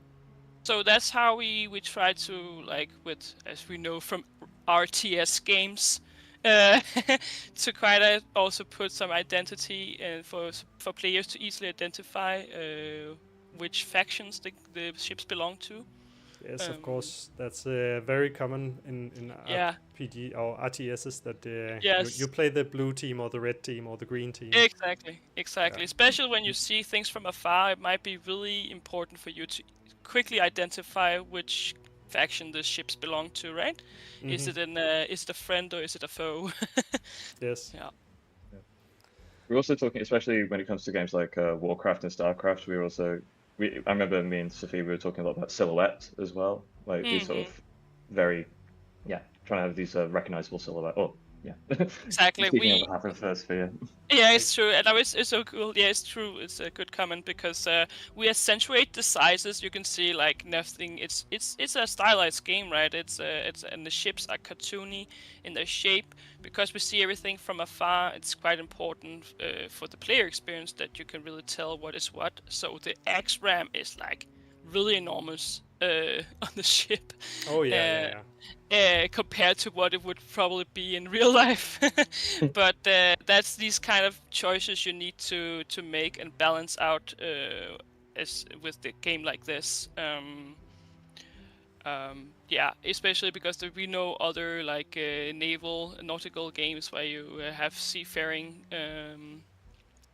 where you are very much zoomed in on the game and see them in high detail, but you never really get that close to this ship. To these ships, right? So being able to identify and read the shapes from afar is quite important in our game, and it's also why I encourage our artists on the team to, as the first thing they do when they are to create a new art asset, make a concept, is to do a screenshot paint over, so we can see it in the game, and so they can get a sense of the size and the scale of the world and the model they are working on. Because you can easily get caught up in details, and small details don't work well with this with this viewpoint we have. Yeah. I'm just gonna take this one before we continue. Just go ahead. So people have something to look at the same time. But I do wanna just read this one because we were talking about the shaped folk and this floating feast maybe being a way to learn more about the shaped folk. So I came across the ship and there's a clamor of drunk sailors. I actually saw this same event, I think, before you guys joined, but recognizable in any language, The clamor of drunk sailors carries over the water as I approach the anchored ship. One sticks a scaly head over the side, and spotting the Marble Empress invites you to join them. You don't quite hear, but you think they're on something called a booze cruise. And I can stay for a drink, or I can carouse all night long, or I could thank them and leave. And there's something called a challenge. It's a kind of event where you then have to assign your crew to beat the challenge. So I'll take the challenge, because I think that way maybe I can get the most out of these people on board the ship. And last time I saw this floating feast, Sif, my best crew member, had already spent all her stamina on cooking, but this time she can help flighting against a Skald to maybe make it easier to do the rest of the challenges. And last time Archie or William got beat up because I did something risky like this. Oh wait, Sif, you can't do both. Okay, Sif goes there. See, again, Sif, she's just the best at everything. She's also the best down here. It's also funny. MVP. There's a funny little put my emergent crew together in a better way. There's a funny little emergent thing going on here as well, because Sif is your only Shapefolk crew member, and she's good at all the Shapefolk feasting challenges. Yes. Which is not. That's not a cultural thing from her and the systems. It's just part of how she's been generated. She's just very good at this challenge. That's kind of funny. Yeah. So what we talk about when we're talking about emergent storytelling. So it's not that every playthrough, if you have Sif, she would be very good at this necessarily. No. It's just how her character has been rolled this time. Okay, but that means when I started, I put in a seed where I typed Game Master Brown, and so if I do that again, then I would get the same Sif, and if other players typed in that, they would get a Sif that was good at these kind of things. Then they would get. I think they'd even get a different Shapefolk person with a different name and a different set of traits. But yeah, what if you does did the same seed then? So the seed, it's how it's like. If I remember correctly, because it's the procedural generation, but it's basically the reference ID for this version that you've generated. So it's not just the characters; it's also the whole world that is being generated when you start the game anew. So you get different cities and different islands in different places, different cities. Okay. Also the shapes of the island and their placement. Yeah, exactly. Yeah. Which is part of how the world can be so big. So you didn't have to place the whole world and all its islands. You just have to make some kind of system that makes sure that the beginning islands, they have a certain kind of mission, and then the later kinds they will have other stuff. Yeah, exactly. Yeah. So that's how we make each playthrough as unique as possible. So during this challenge, Sif and Tyr just managed to convince the Shapefolk that we were good guys, and thanks to strong constitution and staying hydrated, the crew drink the shaped folk under the table. Hey! Yay! Hooray! Yar!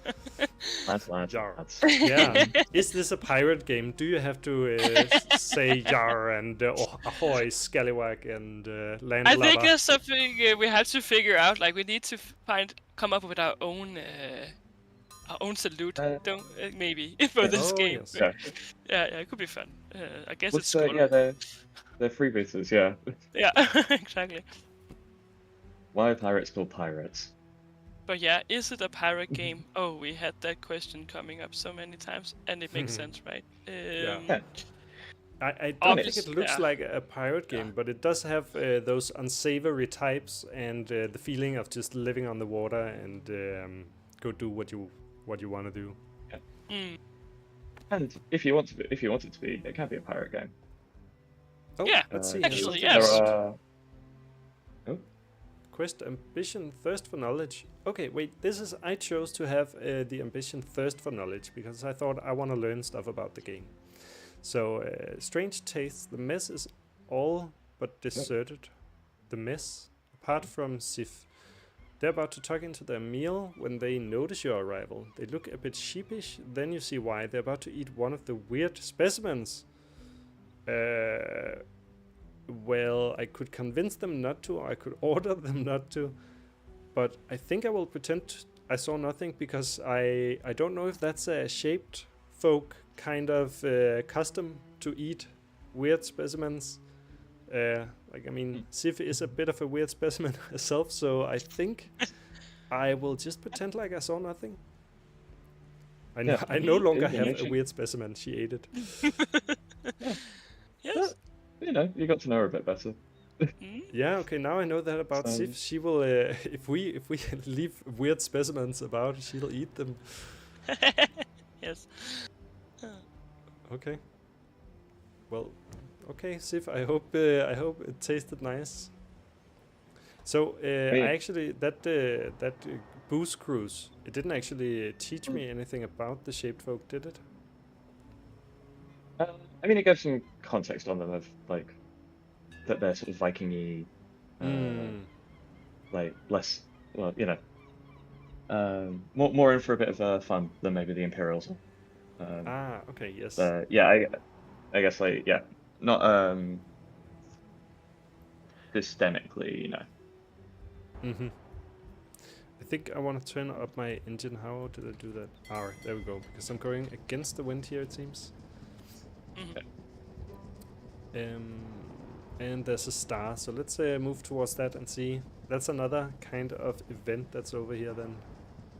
Yeah. Wait, it actually also says someone is hurt. So just before I trigger this one, we'll go to the crew page. The crew, and oh wait, there's a bunch of people who are hurt. William is hurt. And I can assign my doctors. Well, William, you can be a doctor for yourself. Ain't easy treating yourself. Oh no.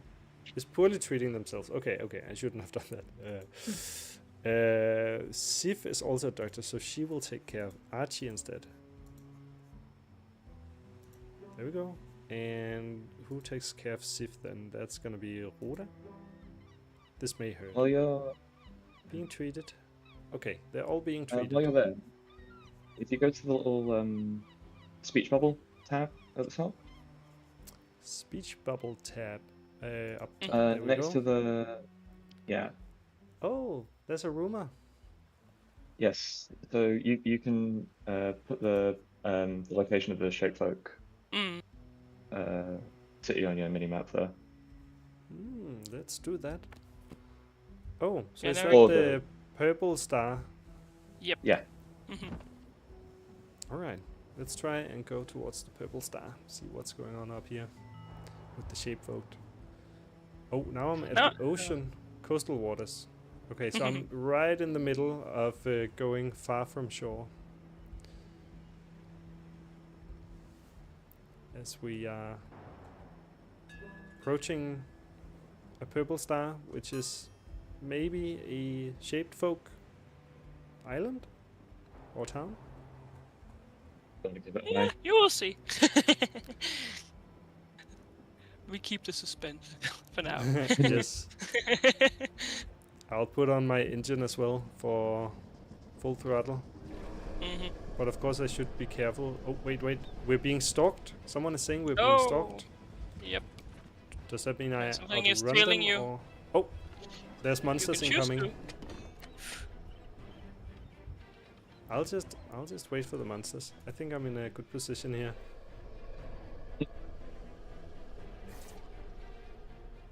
And fire! Nasher down, another Nasher. I know there's one behind me. I saw the one behind me, but I'm just gonna take care of these because... Oh, before we turn the ship around. There we go. Wait, I can't reach that one. So we sail closer. Turn the ship. and shoot. Ooh, you missed it. Yes, nice. Nice dodge. Okay, very nice. That's the first encounter I've seen after, I think, what was the tutorial. Because in the tutorial you're kind of taught just how to shoot. Yeah. And yeah, they're very simple combat, sort of like this. Yeah, but if you also deliberately stay close to shore, then your risk of getting these encounters with monsters is also lower. What's really dangerous is if you are out at sea in deep ocean and it's nighttime. That's where you are. There's a much higher risk of you getting encounters. Okay, I can also see something red on the minimap. Is that then a potential encounter I spot out there? Yeah. Yeah. I'll go Yeah, away so that's from if you, this one, just approach the purple sign instead. Yeah, if you sail over that, then you'll attack some monsters.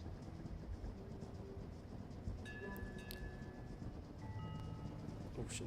So maybe it's just a little bit of like a game mechanic. I can't really zoom into the distance. Like even no matter how I place my camera, I always see the same. And does that have to do then with you having this enormous world?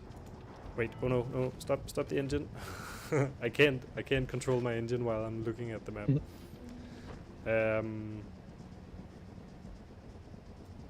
So Yeah. my question was like, so is that because you can't actually generate the whole map at the same time? It would simply be too large, so you have to kind of cut it off, and so you also restrict the camera, so you can never really go to that point.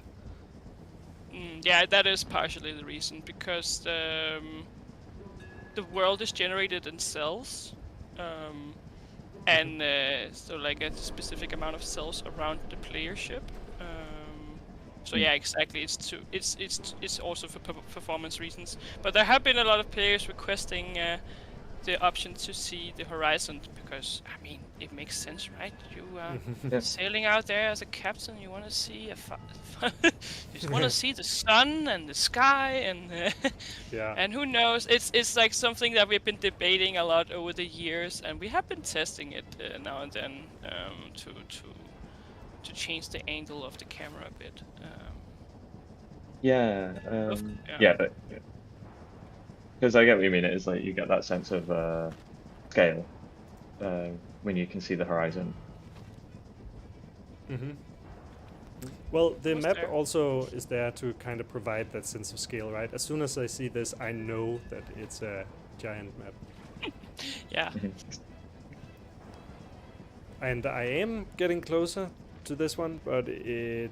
Oh, yeah, you can actually see also here that the map is kind of chunk-based. Is that something you want to keep, or is the map in an early stage? I don't think there was a map last time I saw the game. Yeah, it's still in an early stage. I think right now the focus for the map is the performance. As you might see, there is a little bit of FPS hiccups when you have the map going. Yeah. That's something that we're looking into improving, and then comes later after the functionality has been improved of the map. Then comes the graphics overhaul to make it more juicy to look at. Yeah. And more fitting with the rest of the UI we have in the game.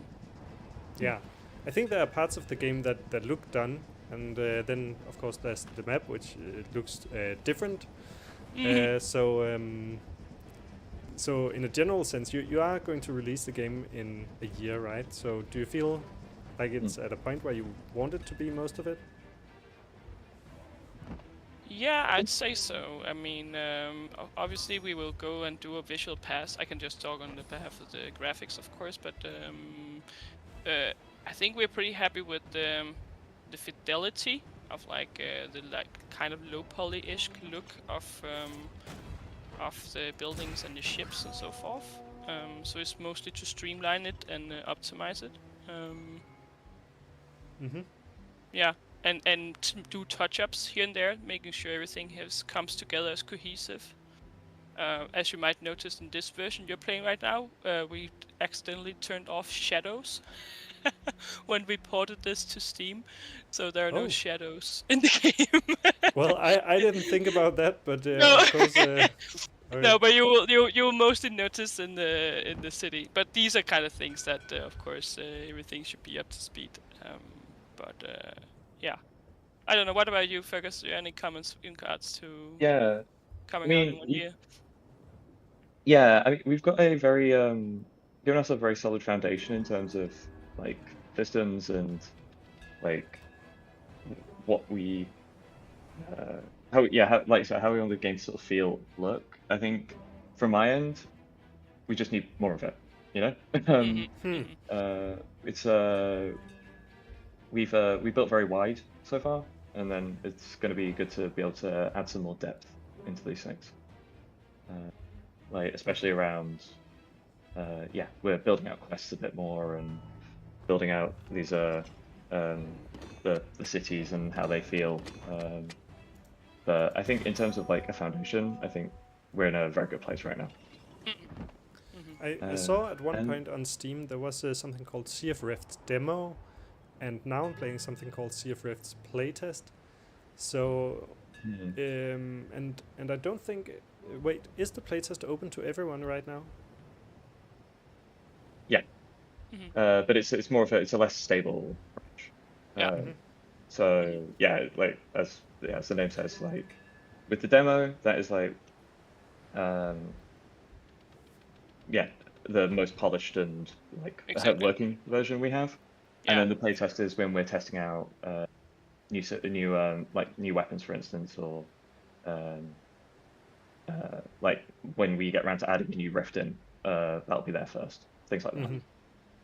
Exactly. So that's why you might see materials missing, like when the exposure devil hits you and you get exposed. There were like some pink dots on the on the screen.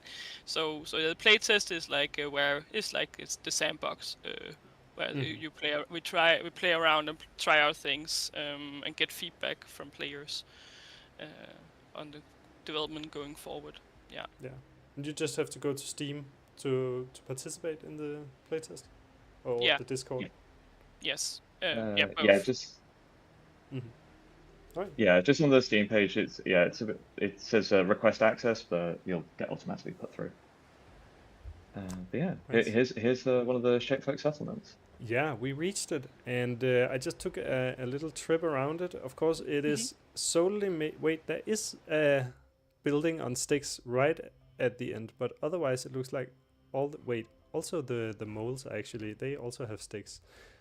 But most of it looks like it is floating city of just a really a gathering of ships more than anything. The pier should probably also be floating as I'm thinking about it right now. Otherwise it has to be some really long T trunks. Yeah, because we're way out. We're way out right now. So I'm gonna write a note about that. Okay, yes. The deepest in the ocean in the Sea of Rifts goes is only about 10 meters. Maybe it doesn't get deeper. Yeah, maybe it's just a really wide sea and not very deep at all. Thank you, Fergus. That's a good excuse. You can always ride your way out of things, right? Yeah, I was gonna say that's what I'm here for. Yeah. Yes. Okay. Let's see. Now I entered the city, right? I just clicked enter, and it's Gather of Ivarselv, a small seastead of 1 or 2 clans dependent on aquaculture and fishing. It also has that trait of cosmopolitan, so it attracts crew candidates from every culture. Whereas the first island I was at, it was a local that only had one kind of culture, and maybe that's why my crew is not very diverse. Wages owed before. Wait, I owe wages. I have money.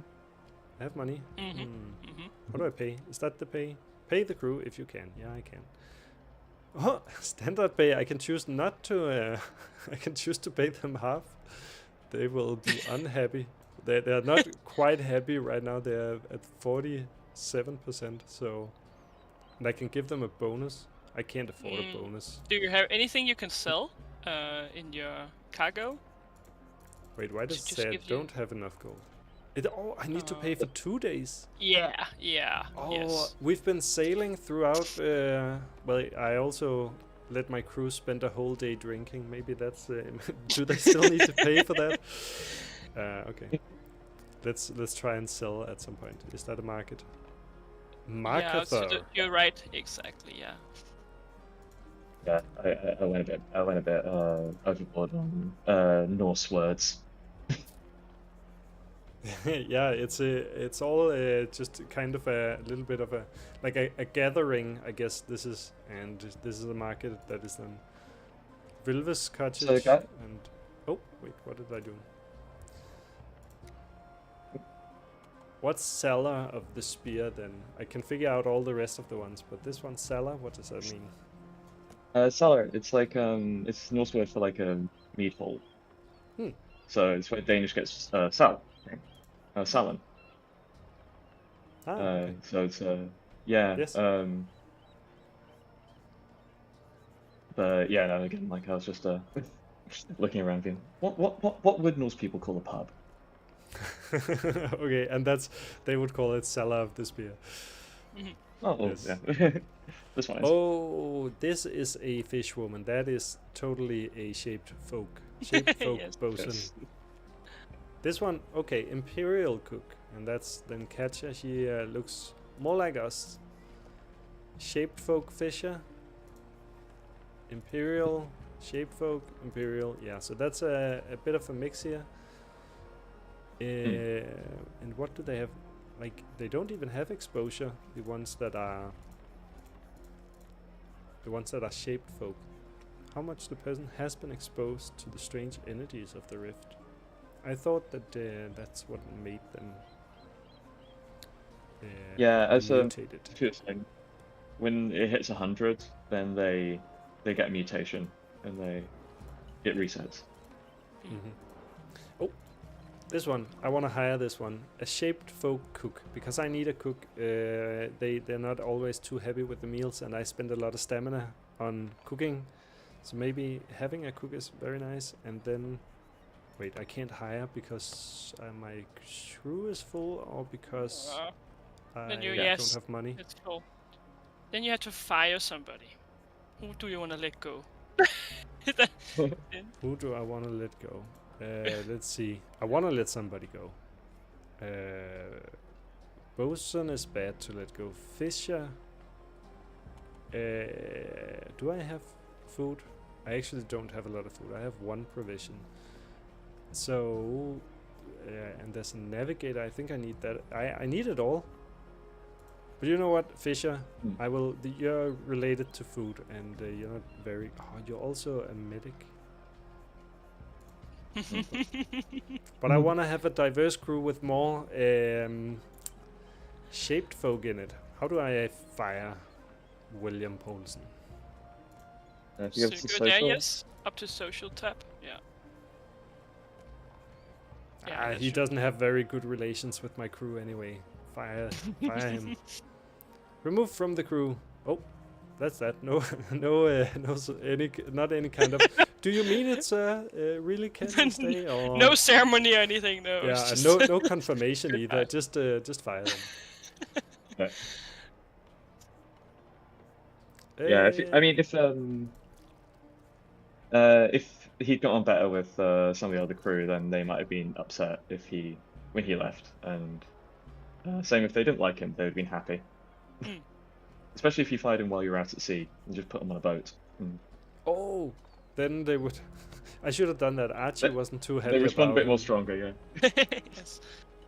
Okay, I hired another cook, another crew member, the first cook, but another shaped folk.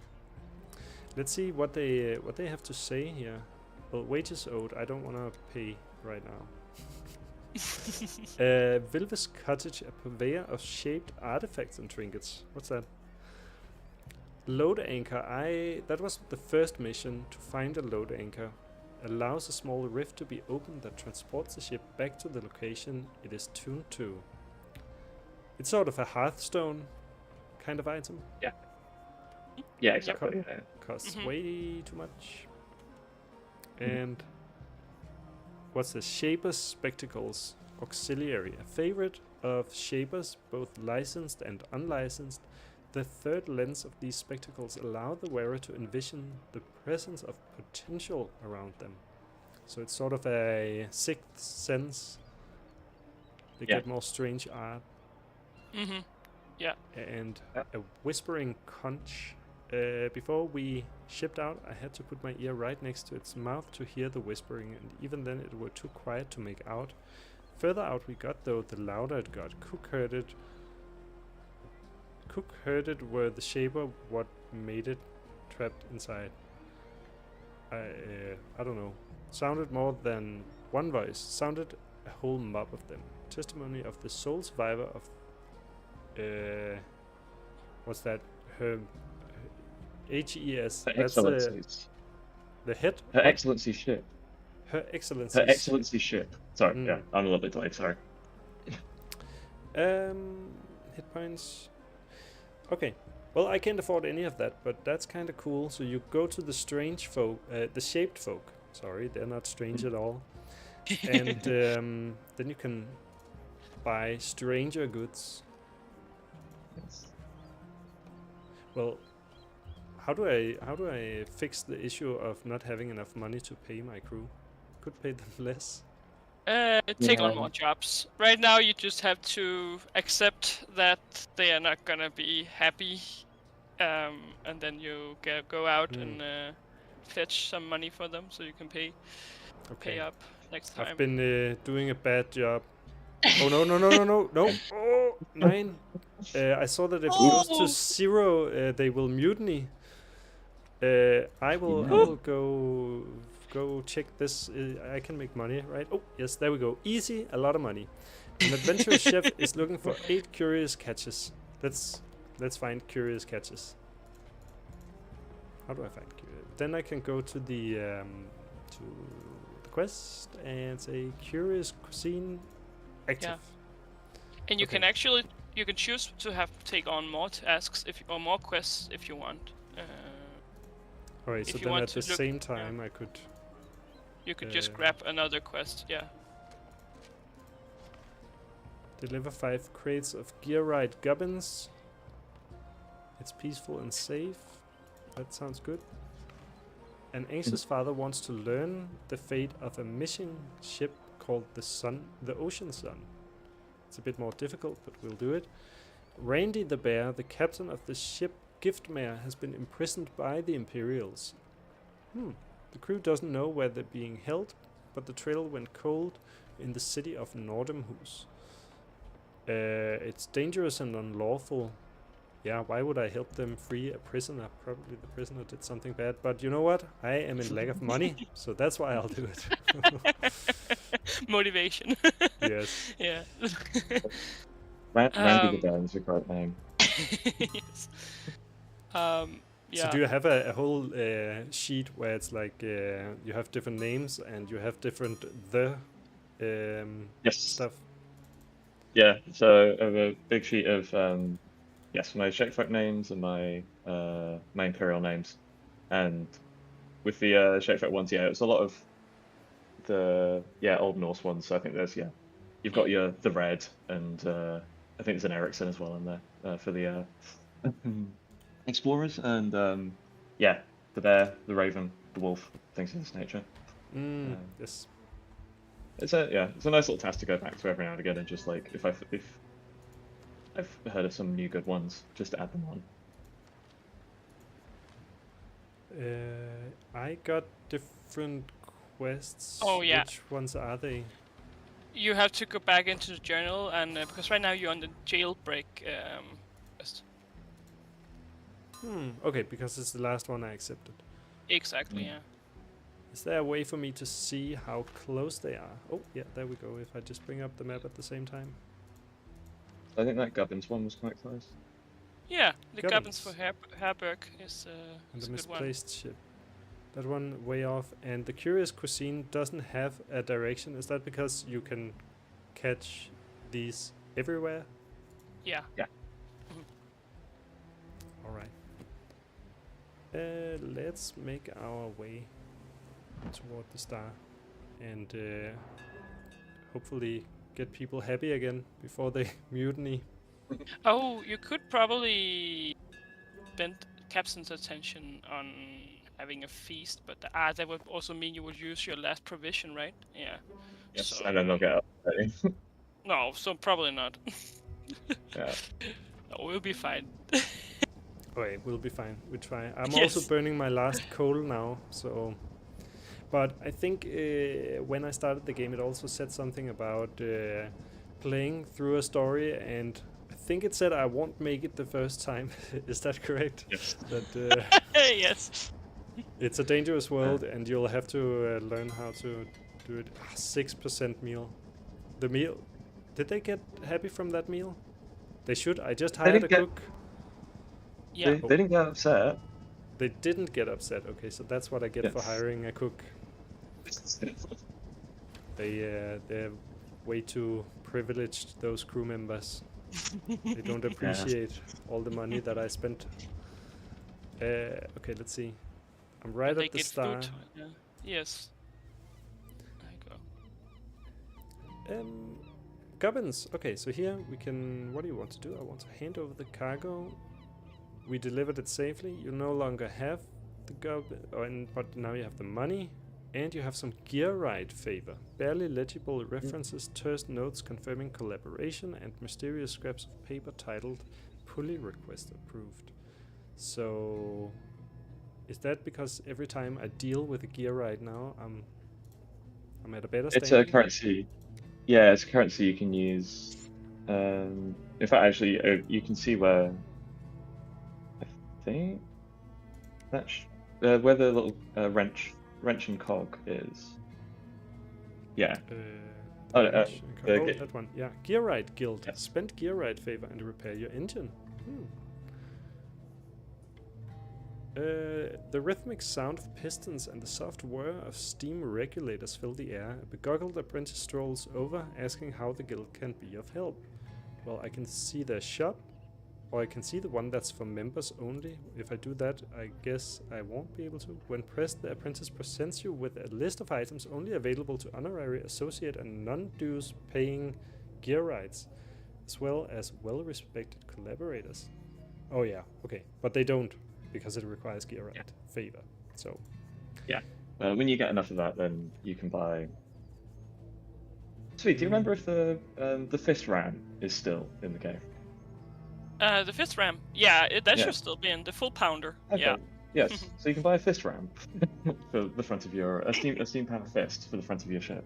So you can knock out your enemies with a fist. okay, but only if I'm a member and I have a lot of favor. Yes. Yes. Okay, they don't just hand these things out. No. I think my engine is fine, so actually there's not a lot to do here. I want to pay my crew, but That's, I only at the already end. paid them, so they are actually Yeah. paid. They just got unhappy with their pay, and I can't pay them more now. Mm. I'll pay them more the next time. You could buy provisions and have a feast with your crew. That might make them more jolly. Let's buy a 200 crown feast. Food's expensive these days. It's inflation. it really is, isn't it? And the expensive food has now entered our games as well. We can't Yes. escape it anywhere. Yeah, cost of living crisis. I'm trying to find the place Oh, where I can make a feast. Do I need to be on my ship to do that? Yeah. Yeah, might be the case. Yeah. I head to sea and then have a feast on the ship. That also sounds like a good time. There we go. Very, very Have piracy. a feast. A feast should cheer up the crew if you can spare the provisions. Have a feast. There we go. They got a lot of stamina, and it was good sharing a meal with everyone. Oh, come on, no, no happiness. Everyone recovered stamina. Something sociable happened. You no longer have a provision. If the They should have a positive thought now. Oh yeah, and by the way, you leveled up. It's something that we need to make more noticeable. in the game, but you can actually level up your skills and traits. So if you go to the page where you can see the crew and your portrait icon, I think it's it's right, left. Yes, exactly that one. Yeah. Oh, there we go. Level up. Something new awaits. Choose a trait. How has your life shaped you? And again, a bunch of different stuff. Shaped by a shift. Do I learn made with your own hands behind bars? Card fiend. I don't participate in gambling. Advice from an ancient mariner.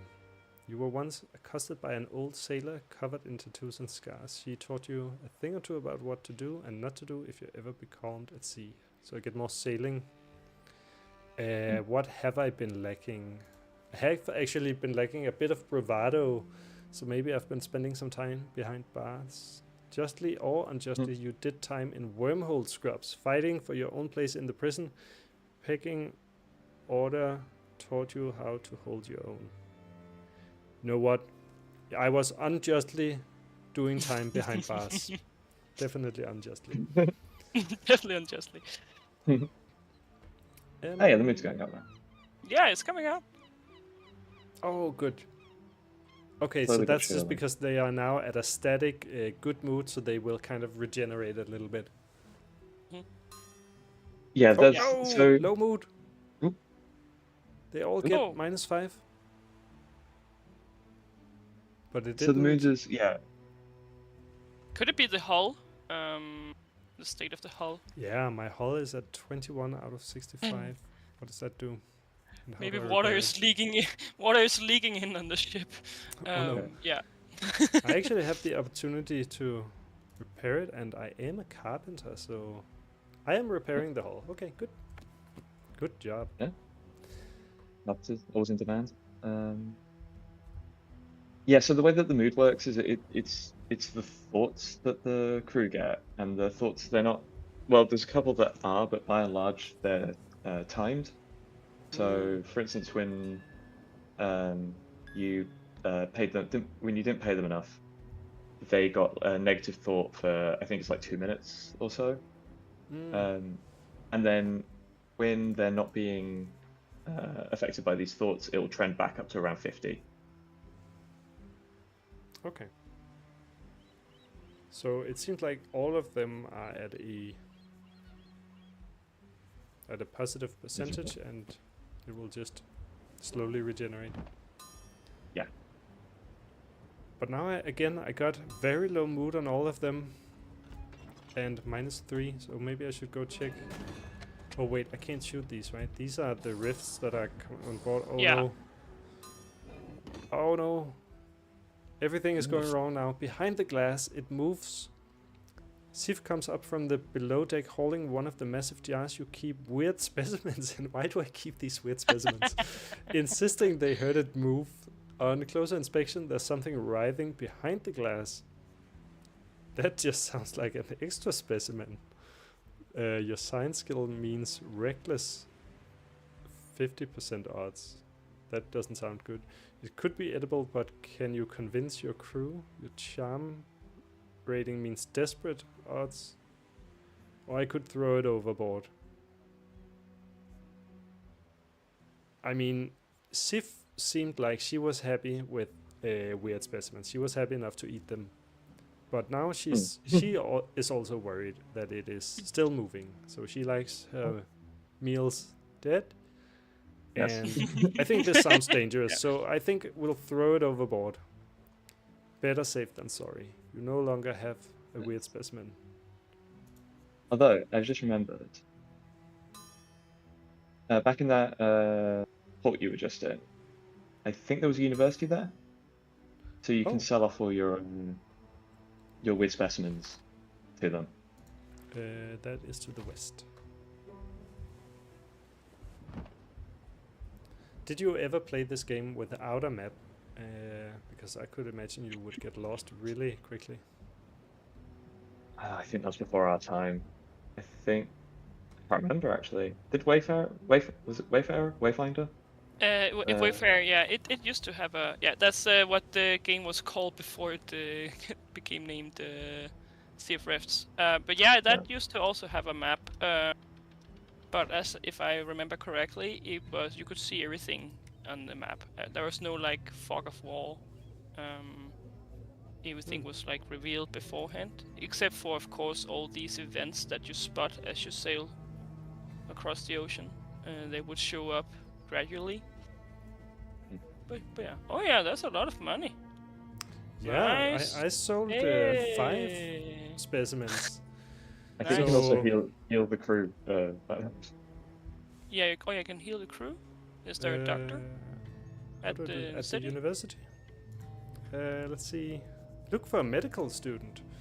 You call a student loitering in the medicine department and ask them if they're interested in earning some pocket money with an extracurricular assignment. Oh god. They eye you up, shrug, and ask what you need. I've spent too much time at universities. 200 crown crew with health below 99. The works fully heal everyone. Just the scrapes heal everyone for 10 to 20. I mean, it looks like quite a few of them are low, but it doesn't start at 100. So let me just see the crew. 20, 20, 20, 20, 20. So 20 should be enough. Well, 10 to 20. You know what, crew? You can handle it. You don't need to be fully recovered. I don't have the money to fully recover you. So I get a sense that in this game you end up... you can't do all that you want to do. Of course you want to treat your crew right and you want to heal them, but sometimes maybe you'll just skip a little bit on their health insurance. Yes. There wasn't enough food? Oh my god. I'm just about to head out and now they're saying they are unhappy again because there wasn't food for them. And they're all in a really bad mood. Is that because I spent my last provision? Let's see, market, bazaar, provisions. I have 0. I will buy 2, or maybe 3. Let's buy 3. And hope that they don't ask for pay soon. Oh no! I can't, there's something here. Wait, you're yeah, saying, they mutinied. No. Yeah. They mutinied. What's happening? Choose what to take with you. Keep your map. Oh, they mutinied! Oh no! Yeah. Yeah. Wait, does that mean I'm thrown off the ship and I can only take 1? Yeah, but you could bring Sif with you. I think I wanna. Oh, okay. I can take 3 things. Okay, good. Yeah. Take your discovered harbors. We don't have a lot of those. It's not totally necessary, I think. Bring comfy hammocks. No. We need a cannon, and I have a feeling that this gear ride favor is gonna come in handy. We'll just have no place to sleep. We can sleep on the floor. Begin new voyage. What happens now? Loading. What's going? Swift wind. I got a new ship. And is it the red one? Confirm? You can choose between 3. Mm-hmm. Oh, if you press E, QE, or press the up in top. Oh, Marble Empress again. That's the same one. And Beluga. Okay, so it's kind of like also it has the lower part of the ship and the upper part of the ship. I mean, I must say I'm pretty impressed with all the systems that you keep in here, and of course it has like as you keep adding more systems, you also have to keep adding ways to manage all these systems, and you have to do it in a way that people can find their way through. And that actually seems to work pretty well. Well, I could choose to kind of stay with my ship, and then it's my crew that kind of mutinied, and they weren't very good at mutiny, so they left instead of me leaving. Well, you were still kind of in the harbor then, so maybe they all just wandered off. Yeah. You know what? I think I'll do. Although this one does look nice as well, right? That's a huge ship. It has an improved galley. It has. Well, it has used sails. It has an engine at full capacity. You know what? Let's try a new ship. Let's confirm the Beluga. But okay, yeah. Now I'm down to just having one crew member. Do we need to go hire new ones? Okay, let's put together a better crew this time. We need a cook. So Isaac King is definitely a candidate. Imperial Blue Coat, what does that do? They seem to have a lot of sailing, but I already... I'm a sailor myself. We don't need you, Jenkins. Tove, you are a sailor. Well, I have a Shapefolk sailor already. Sorry, Tove. Imperial Officer. That could be good. Also good at fighting, and I do like a fighter. So I got straight back to 500 crowns, I think. So when you reset, you just kind of you get a soft reset, and you just Yeah. Yeah. A navigator and a mechanic. That's important, and a bosun. That's also important. Fisher. Whoa, there's a lot of people here. It just keeps on coming. Okay, that was the last one. Okay, I think let's buy them drinks so we know more about them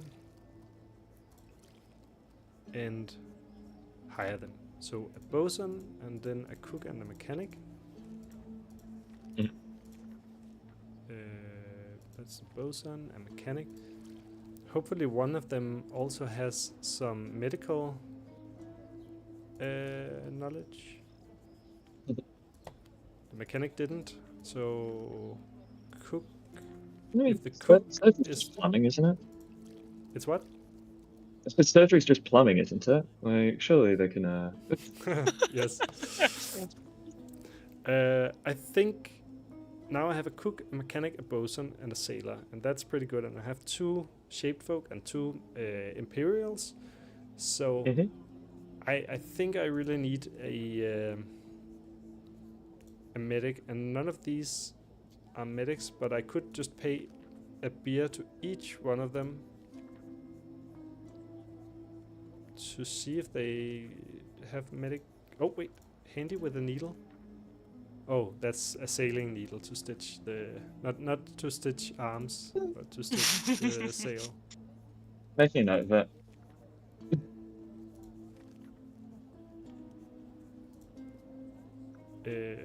Buy them a drink. Handy in the galley. Cooking. Buy them a drink. Military. I think this is probably a bad way to do it. It seems quite expensive. You make yourself popular. Yes. University dropout. Perfect. I need that. You are hired. Good. Drop out of university. Do some real stuff, right? Okay. Then I think we'll need to accept some missions, right? And then we'll go out and talk more about the game again. Where's the missions? I was back where you were. Oh, of course. In the inn, check the bulletin board. Tinned food, accept. Crates of gear right, accept. A local clairvoyant claims to know the location of the missing ship Vanguard the 4th and asks us to investigate. We can do that. And an adventurous chef is looking for 7 curious catches. Wait, I don't have a fisherman anymore, so maybe I can't get catches. But they're drops from different monsters as well. Okay. So let's now assign the mechanic to the engine and the cook to the cooking, the sailor to the sailing, and what's this? Spotting. That's new, isn't it? More skill points increases spotting distance. I don't think I strictly need that, so let's just assign a single one to that. And I think I wanna also just put someone to help in the kitchen, and the captain will also help in the kitchen because it seems to be quite important to keep people happy. Alright.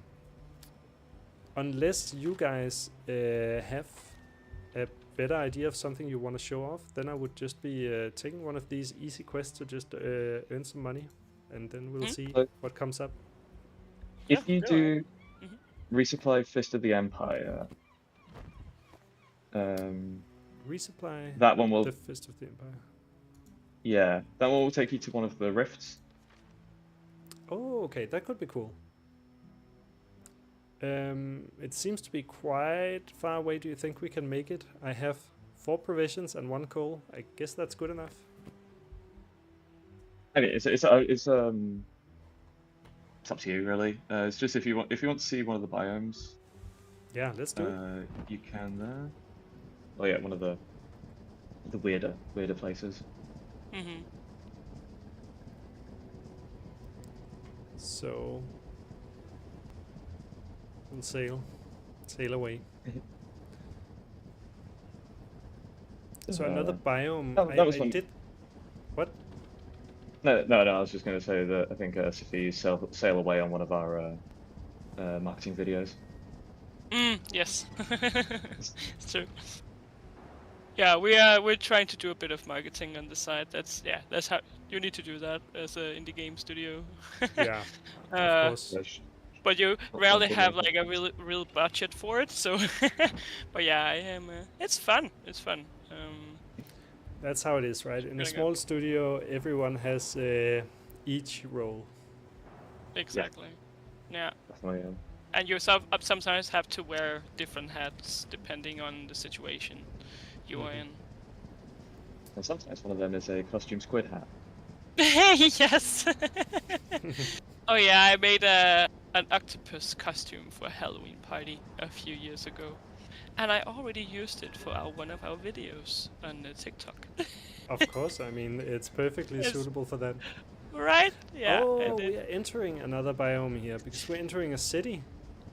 And I heard about that in a rumor as I was in one of the smaller islands. Someone did say something about a skyscraper sticking out of the ocean. And that's kind of the first clue we had that this was maybe a world after some apocalypse, well, apart from the rifts. But we didn't really know what was lost. Yeah. Right.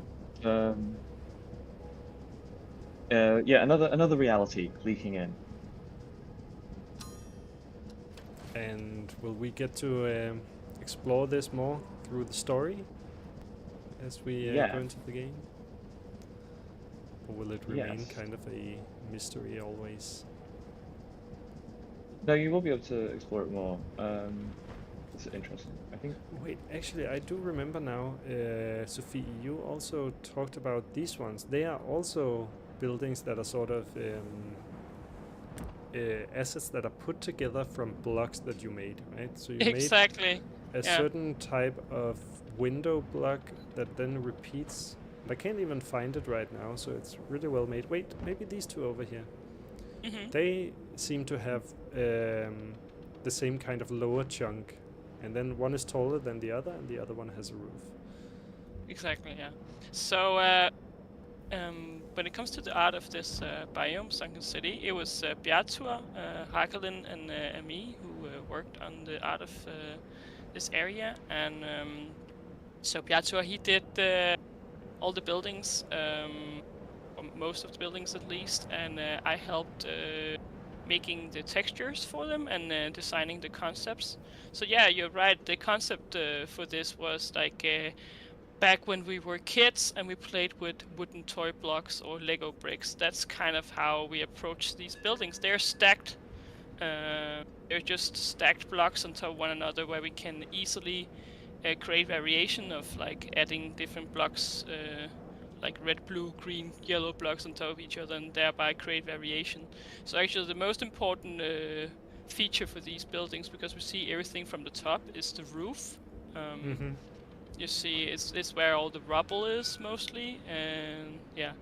So yeah, and it's a special type of texture. We use a tile set. So yeah, we in that way we can offset how the texture maps onto the buildings on the X and Y axis to create these repeats and these special patterns on the buildings. Yeah, and it's super efficient.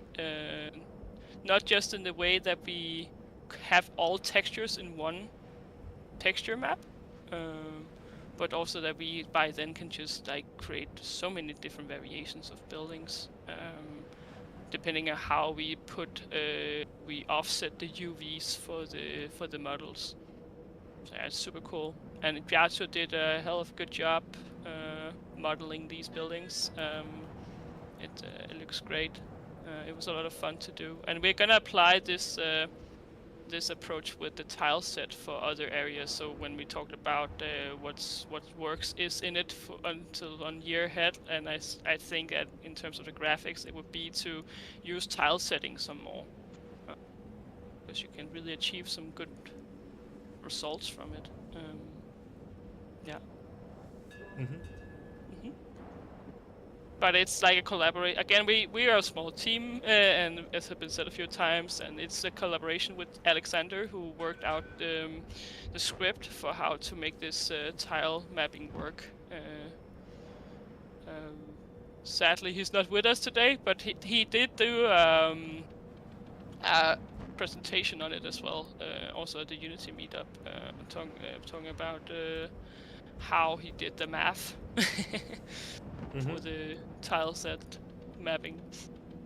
So you're getting a little bit technical now, but then the game is also it's made in Unity, right? Would you make all your assets? Do you make them in Blender and then import it into Unity, and then it's inside Unity that you mix it all together? Yes, we use Blender. We make the models in Blender.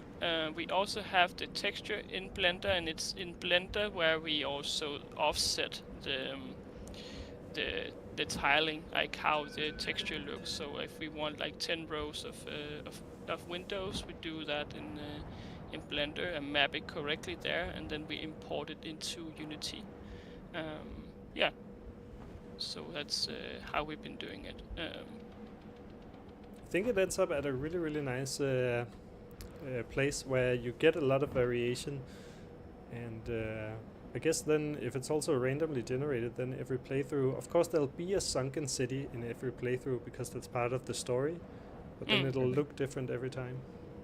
Yeah, and you see all these rubble surrounding the buildings. That's also like randomly generated, so per building there is like a code running saying like add this little rock, or this timber, or so right. Very cool.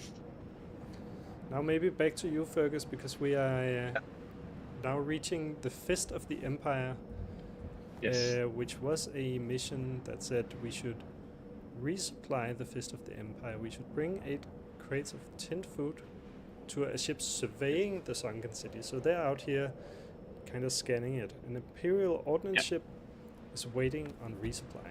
So the Fist of the Empire appears to be abandoned. It takes a full 5 minutes of hailing before someone pokes their head through the hatch, demanding to know why you're disturbing their work. They demur a little when you explain that you are delivering their supplies, but insist that you make it quick.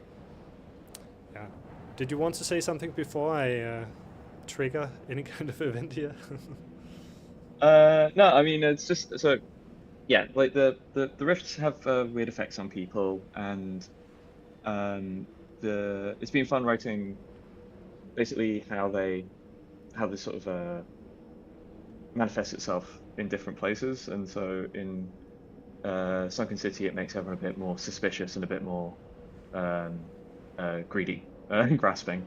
And the Imperial Ordnance Office are the guys who are going out trying to map it and work it out, and not having a great time in general. If you've ever seen or read Annihilation, they're very much based on the Southern Reach from that. Of scientists trying to work out something that isn't really workoutable. All right. Yes. Let's hand over the supplies and see what they'll say to us then. It's a distracted delivery. The Imperial officer nearly disappears back below decks without paying you. Oh no. Finally coughing up with a pained grimace. Must be something in the air. You completed the quest, gained experience, you no longer have the tin food, but you did receive your money. And Imperial favor this time, so another Empress Astrid. Okay, so there's an Empress who rewards those who help her citizens with letters of introduction, recommendation, and thanks. Keeping track of who deserves such rewards. Yes. Okay. And then it just disappears because it's a smaller kind of quest that we just delivered a supply and then we got our money, and it's that sort of quest that you generate and can then be picked up at the ends. They just kind of stand on their own, but still provide a little bit of a sense of the story of the world.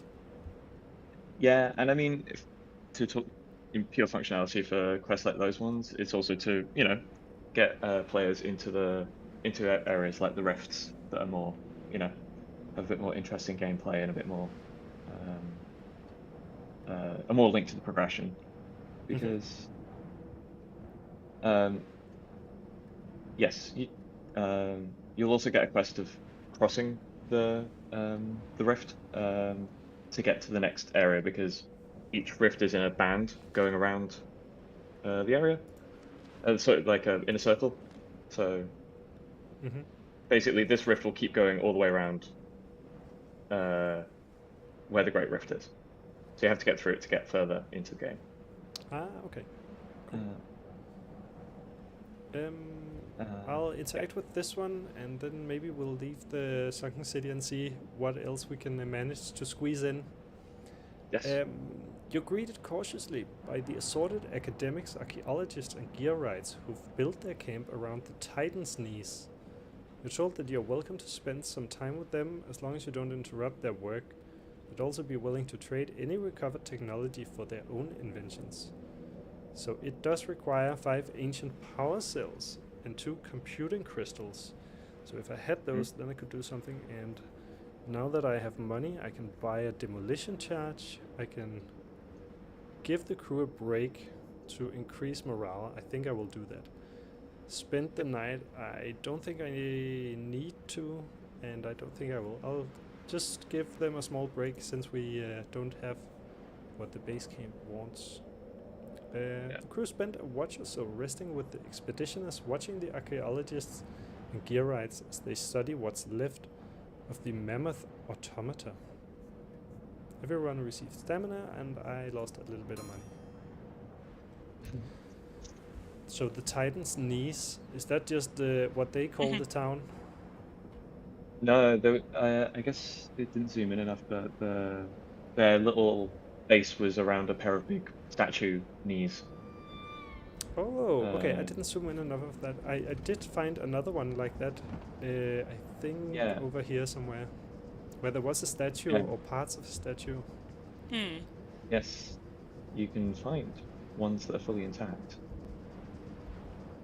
I don't know why I'm being coy about it, but I don't know. Wait, it can't be this way, right? Because I am exploring new worlds. Okay, I already got lost. There we go. Grab a little bit of exposure for my crew. While you're at it, yes.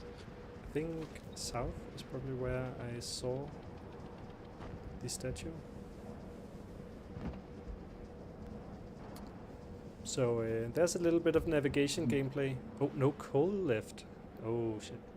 But I still have my sails. Although I did see that my sails were also losing a little bit of durability. Yeah. A quest pops up. Doodads for Ravncastle. What's that smell? Guderbranda. That's my new bosun. I didn't even notice their name. Hurries over to tell you that a crate of gearwright gubbins has started to rattle and give off smoke. Prizing the lid open, you find a half-assembled machine has brought itself to life and is currently in the process of wrecking the rest of the cargo. Oh no. You think you know how to do this. But I'm not very good at it. It requires an engineer, god damn it. I think a bucket sounds like a bad idea on an engine. And 62% odds, that's better than half the time. So I know how to do this. I didn't know how to do it. You no longer have 2 gear-right gubbins. Not only did you fail to stop the engine, you managed to ruin a completely unrelated crate of gubbins. Ugh. The client will not be pleased. Oh, that's something I'm delivering in one of my side quests. Yes. Better deliver that before we lose more then. Yeah. It's also already 11:30, and you guys said that you would probably be here until 12 or so. Yeah. So, is there anything you want us to go explore before we run out of time? I'm not sure. Can you think of anything, Sophie? No, I'm actually more. I have a question for you, because since we missed the first hour, so just curious to hear what you thought about the tutorial from Fungal Forest and till you arrived safe in harbor. Well, I think it was very nice. I did play it also like half a year ago or something at another event where there was a playtest ability for Sea of Rifts. So it was my second time trying it, but it was I mean, it told itself. I knew what to do, I think. Yeah, I think that went well.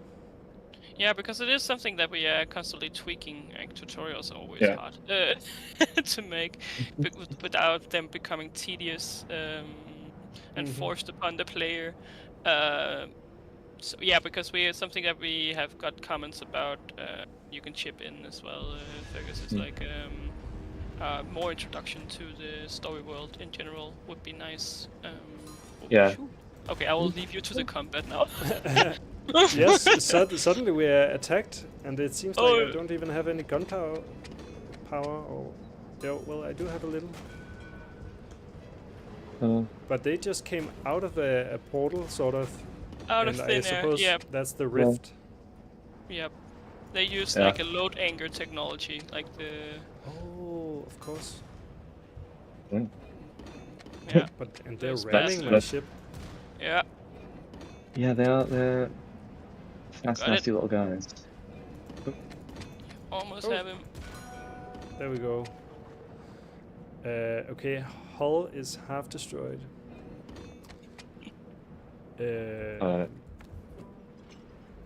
I need to take care of that, right? So, ship. This is my ship. This is my hull. Carpentry. I'll do it myself. You also have an actual cannon. Actually, you can equip in your cargo. Just so you know. Change. If you, so if you go to the slots, the broadside slots on the ship. There you can also repair, but if you go to an empty spot, an F, then you can... Yeah, there you go. I don't think I can equip this one though, right? Avoid the... So it says F to change equipment, then I get in here and... Oh yeah, but you did it. I was commenting on the rusty cannon that you just equipped, so it's good now. But yeah, you also have that one that is broken that you could fix if you want to. Yeah, I'll put my mechanical Gudbranner on that. Okay, there we go.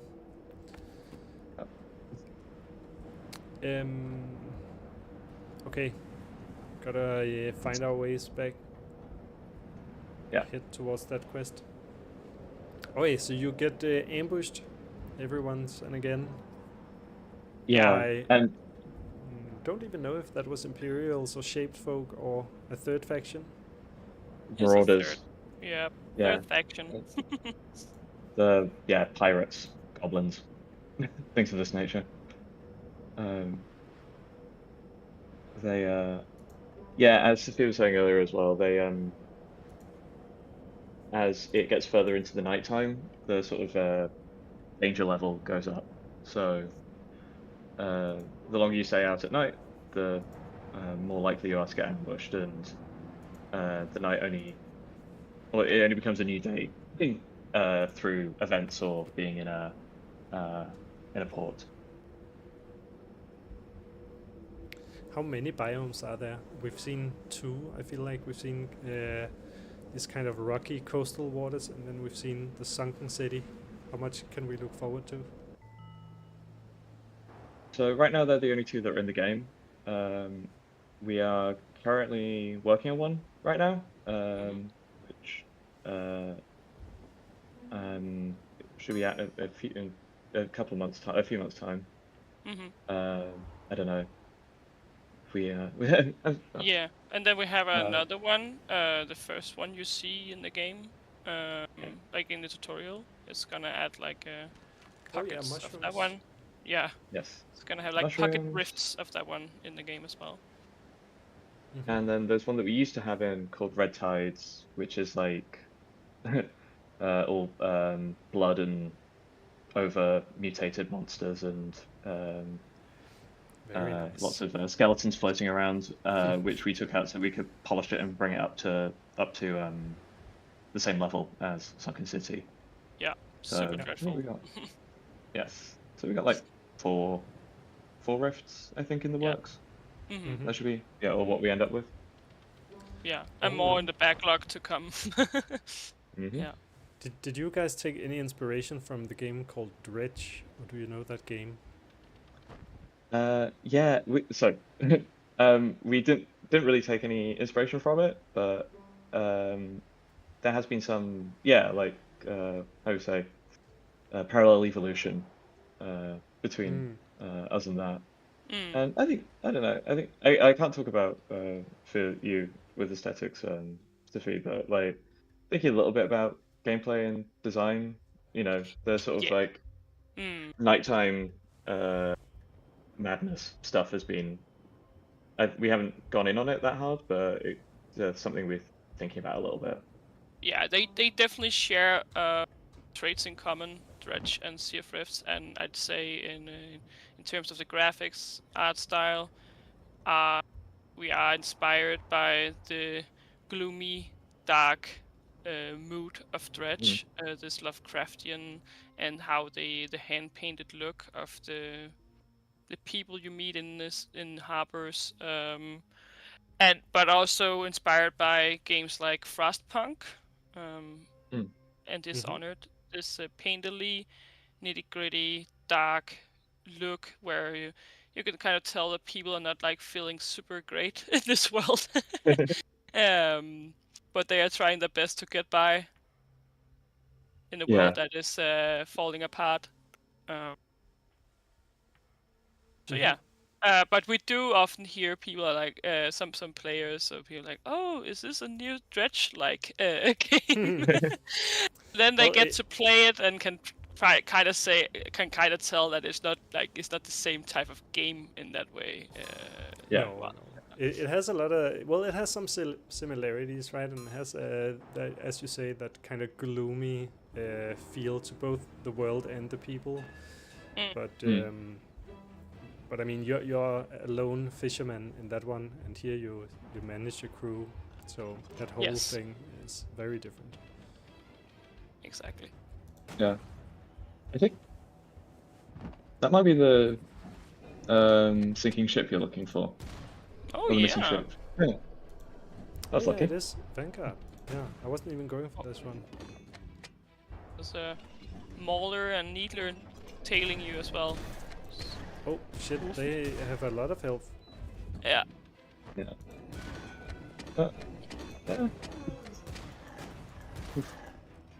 Yeah, you're getting good at this. Yeah, now I'm getting the hang of it. Now I understand what to do. Except these spitters might be out of reach. Yeah, it looks like they're hitting some invisible collider. That's why they're projectiles. So you're in a luck. Okay. Now, I'm good. You should just stay put and exploit that situation. Okay, Take I advantage of will. it. Yeah, it's just sitting there. Yeah, I think it has difficulty figuring out the target. It might be a collider. Okay, so there's all kinds of loot Nice. here for Sif to eat. That's Pacific, yes. Keep her happy. Yes. Lots of surströmming. Oh, Yeah. great. Weird specimen surströmming. It's What's actually going the on the same. list? Yeah, well, maybe it is actually. Weird specimen is surströmming. Yeah. Okay, as we investigate the ship, which is at this point a shipwreck, are those eggs? The shiftlings have made themselves a nice little home in the ship's hull. Oh. I can abandon it, or I can be bold and investigate it, which I will. So we get back into the challenge tree, and well, the first ones, they just make the last one easier to... Well, this one, the first one makes the second ones easier. The second one receives curious catches, so I've been needing those for a few things. And the last one is really what we're here to do, retrieve the captain's safe. So let's see, how do we most easily get more bonus? We do that with Mads and Amanda. And then for the last one, which is really what we want, I guess I put the best people on that. And then I see, oh, Sif, perfect. You're really good at that. And we'll leave you the only person to try and just, of course, Sif, always out there to just eat stuff from the sea. Yes. Yeah. Carry But it she's out. less, less squeamish about this. Mhm. Yes. Oh, maybe it's me that's the problem. It's not her at all. They make a hole in the hull so that the others can go through. And that then makes it easier, and then it's actually really easy for Sif. So I didn't even need all these people down here.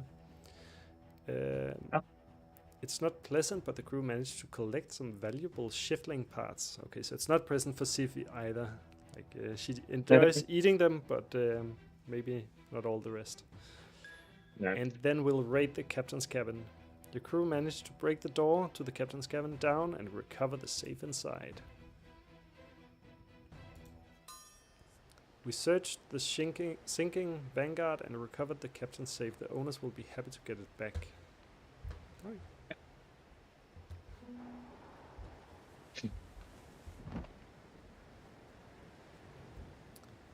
Let's see, we just Looks like continue. Yeah. So there should be something just up ahead, which is probably my active quest, which is... Oh, that's just going back to Ravn Castle. Yeah. But you done a good job, like despite not having any coal, and you got ambushed by marauders, and then there were the shiftlings. Like you survived it. We've been on an adventure, and we come back with money on hand. Yes. We owe a bit of wages, but this time we can actually pay it. Mm-hmm. Yeah. And you know what? This time I'm gonna be a good guy, and I'm gonna pay even more. Hey. Yes. Oh wait, the mood is still bad. The mood is still going down. What's happening? There is a weird delay on that Okay, transition area. Yeah, we need to look into that because it is a little bit miscommunicating in what is actually going behind. Yeah, it's because the game clock is paused when you're in harbor. Oh, Yeah. okay. So if I just go And out now. Yeah. And also I your can't go crew is on half health. That might also impacts inflicts their overall mood. Maybe it's just because the crew they need to spend a moment in town and just spend their pay to get happy. Might. Yes. Yes. We hand over the cargo, even though we lost a bit of it. They pay us part of what we were owed. Okay. Let's see if we can leave again. Oh, spend the night. Oh, well, that's probably good. We need some sleep. I think Bishop's Arms is a chain of pubs in Sweden. Sorry. What do you say about pubs in Sweden? There's the Bishop's Arms was the generated one for this harbor, and I think the Bishop's Arms is like a chain of English-style pubs in Sweden. Oh, really? Yeah. But funny. we're Town of Castle again. We've been here before. Last time wasn't it called the Offices somewhat? Yeah, I guess that's interesting. I need to look into that because it should be based on the seed and the position. It should be static, so I need to look into that. Yeah. Right. Well, that could lead us into some of our final questions because we are nearing 12 o'clock, and I don't want to keep you from then working on the game and finishing the game and releasing it. So I've heard that the game is supposed to come out this year. When do you think this year? If you're allowed to say it, maybe you're not. I mean, yeah. Go ahead first. I've heard Alex tell other people, so yeah. sort of autumn, sort of late autumn, sort of October, November-ish, I think. Alright, so sometime by the end of the year. Yeah, exactly. Maybe beginning of next year. There's a lot of factors that like bleeds into when it's the exact release date, like financially as well. Like so we would like to have some more people on board, so we can really produce more and on the game. So yeah, but hopefully, end of this year, beginning of next year. If you need people for your team, you say you would like to have more people. Is that because you can't find them, or because you don't have the money to find the people right now? It's a money issue. Like we have had people, contractors on board, like freelancing for some time with us. For instance, all the really cool icons you see on traits and skills are drawn by our artist Björn, who joined us for a few months as a UI artist. And we had Bjartur, as I mentioned earlier, working with us for nearly half a year on Sunken City, and now we still have one interning with us, Kit. They are working on VFX and 3D. So yeah, we don't have a hard time finding interns at least, but so it is mostly the money issue with the paid contracts. That's we're in a tight spot. I think as most indie game developers, right, to bootstrapping, for some time period.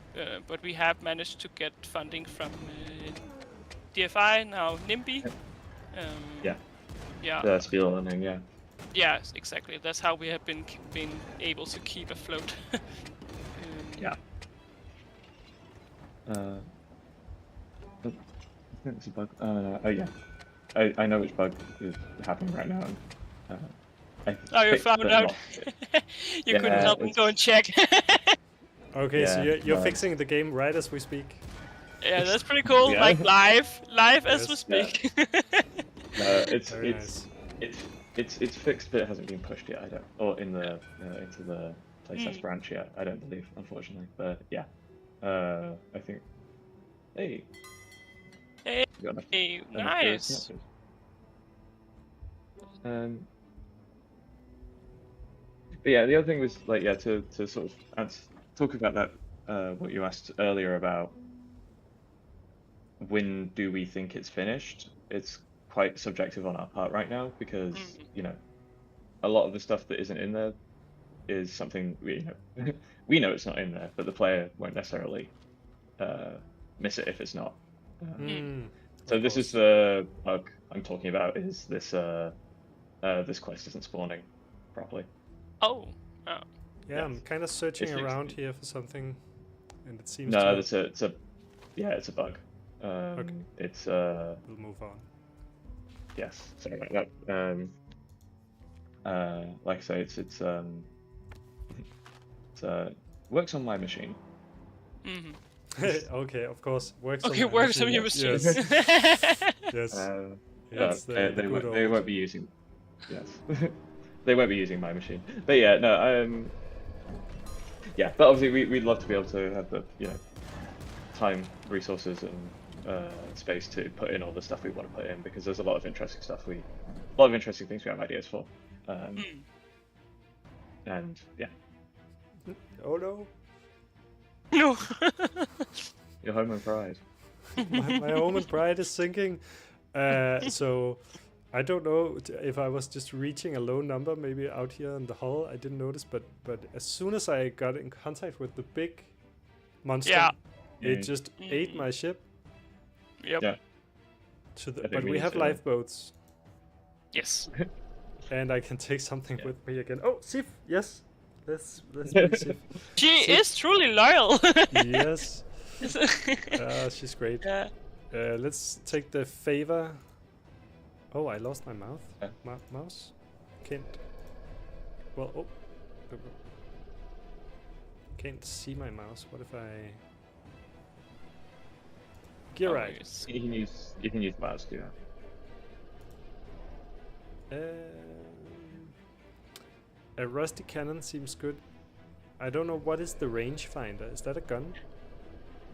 It makes it better at fight, like the fighting skill. So it improves the damage. You know what? There's also an improved galley, and it has pictures of all sorts of cooking tools. So I'll take that, because I think my biggest enemy has been cooking, even though of course now I was brought low by a monster. Yes. That's a very typical Navy experience. It's very like a joke actually on the scurvy, right? Like the biggest enemy is lack of food and the nutrition. Yeah. Oh yeah, and just morale from eating ship's biscuits non-stop. Yes. So this into kind of horrid.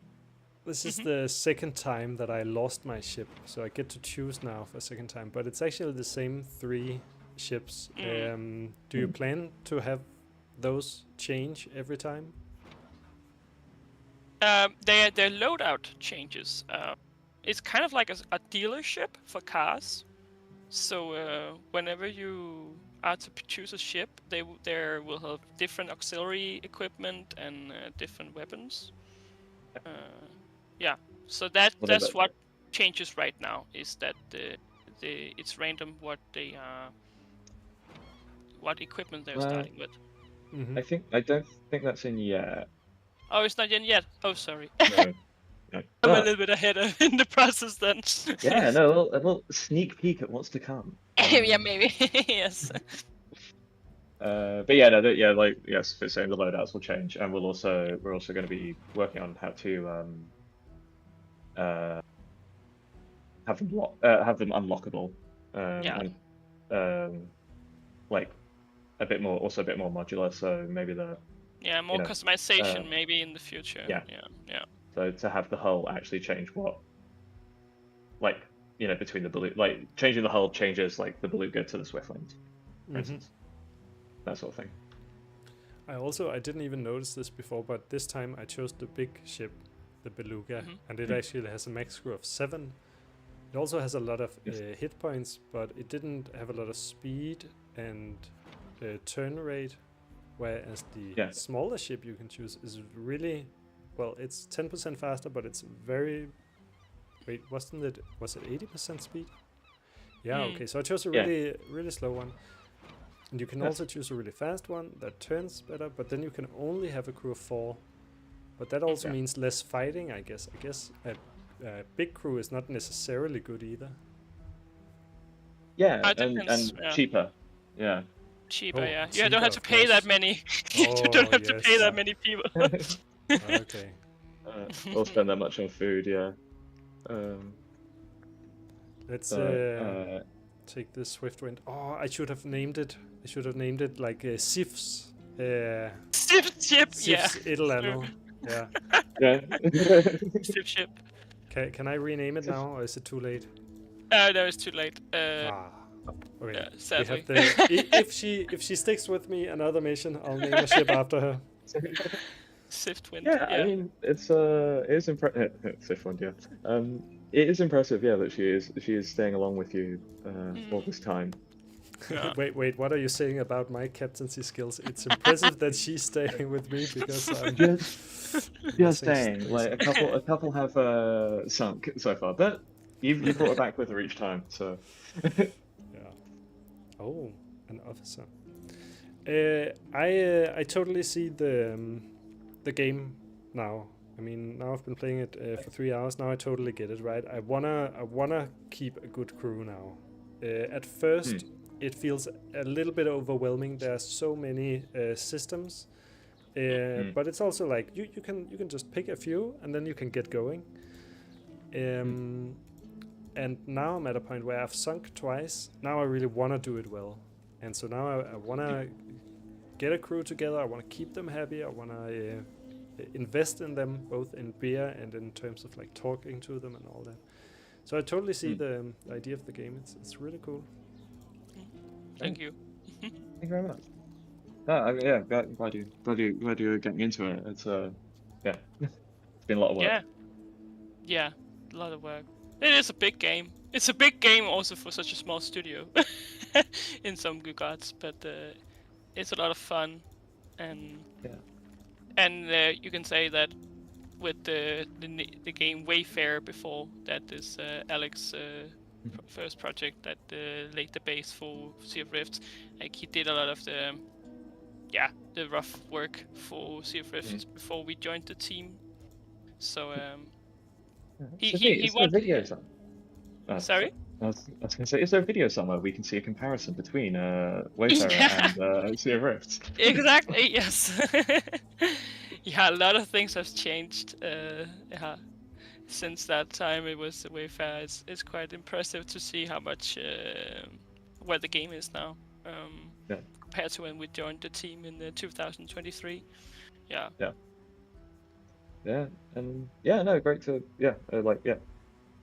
thank you for having us around. It's really nice, and thank you for playing it and sharing it with people. We really very much appreciate that.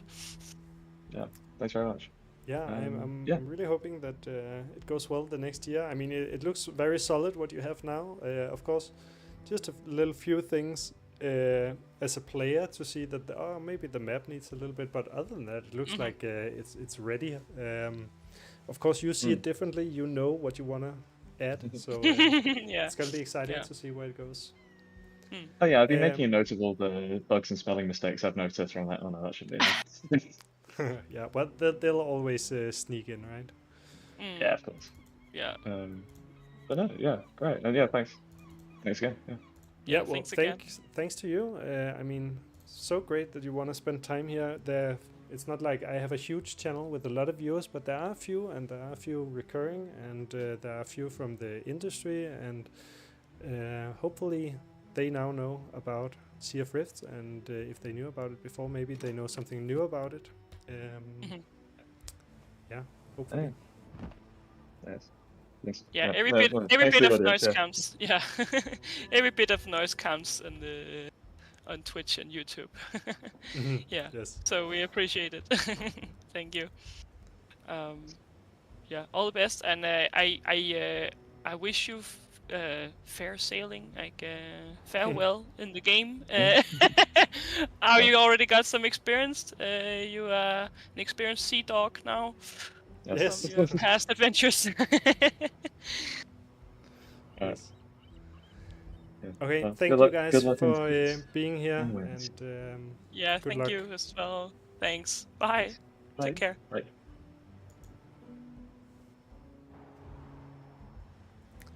Okay. I am not gonna continue playing. I'm just gonna finish it up with saying what comes next for this channel. So I think if I turn off the game, we can still kind of enjoy the music in the background a little bit, and I'll put up the schedule, which looks like this. So I will be doing a stream next week with actually I think 3 developers, because the game next week is called Save Mom, And it's a game also in development, but going to release this year, where you are 3 siblings that are going to save their mom during a apocalypse. I think it's a post-apocalyptic, not zombie world, but more like a monster and radiated, that kind of vibe, that kind of world. So I'm really looking forward to that. I haven't tried it yet. I saw a trailer. You can find the trailer on Steam, Save Mom. And they'll be joining. I think we'll start at 9. I can't remember if I agreed at 9 or 10 with them.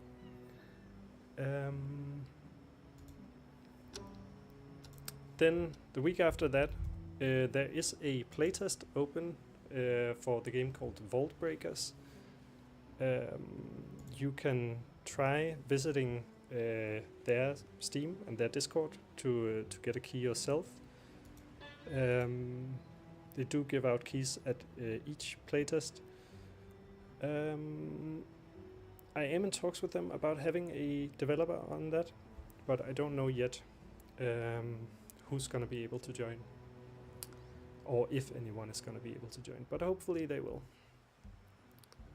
And then the week after that, there's Planet Life, which I did talk about previously on another stream. It's a really cool game. It's sort of a idle game, but with a story to it. Yeah, and the developer of that game is also gonna join. I am gonna end the stream by doing what's called a Twitch raid. I'll be sending you to another stream, so you'll. I just looked up a Danish streamer. They're not streaming a Danish game; they're streaming Guild Wars. But I'll send you over there, and then maybe see you next time. So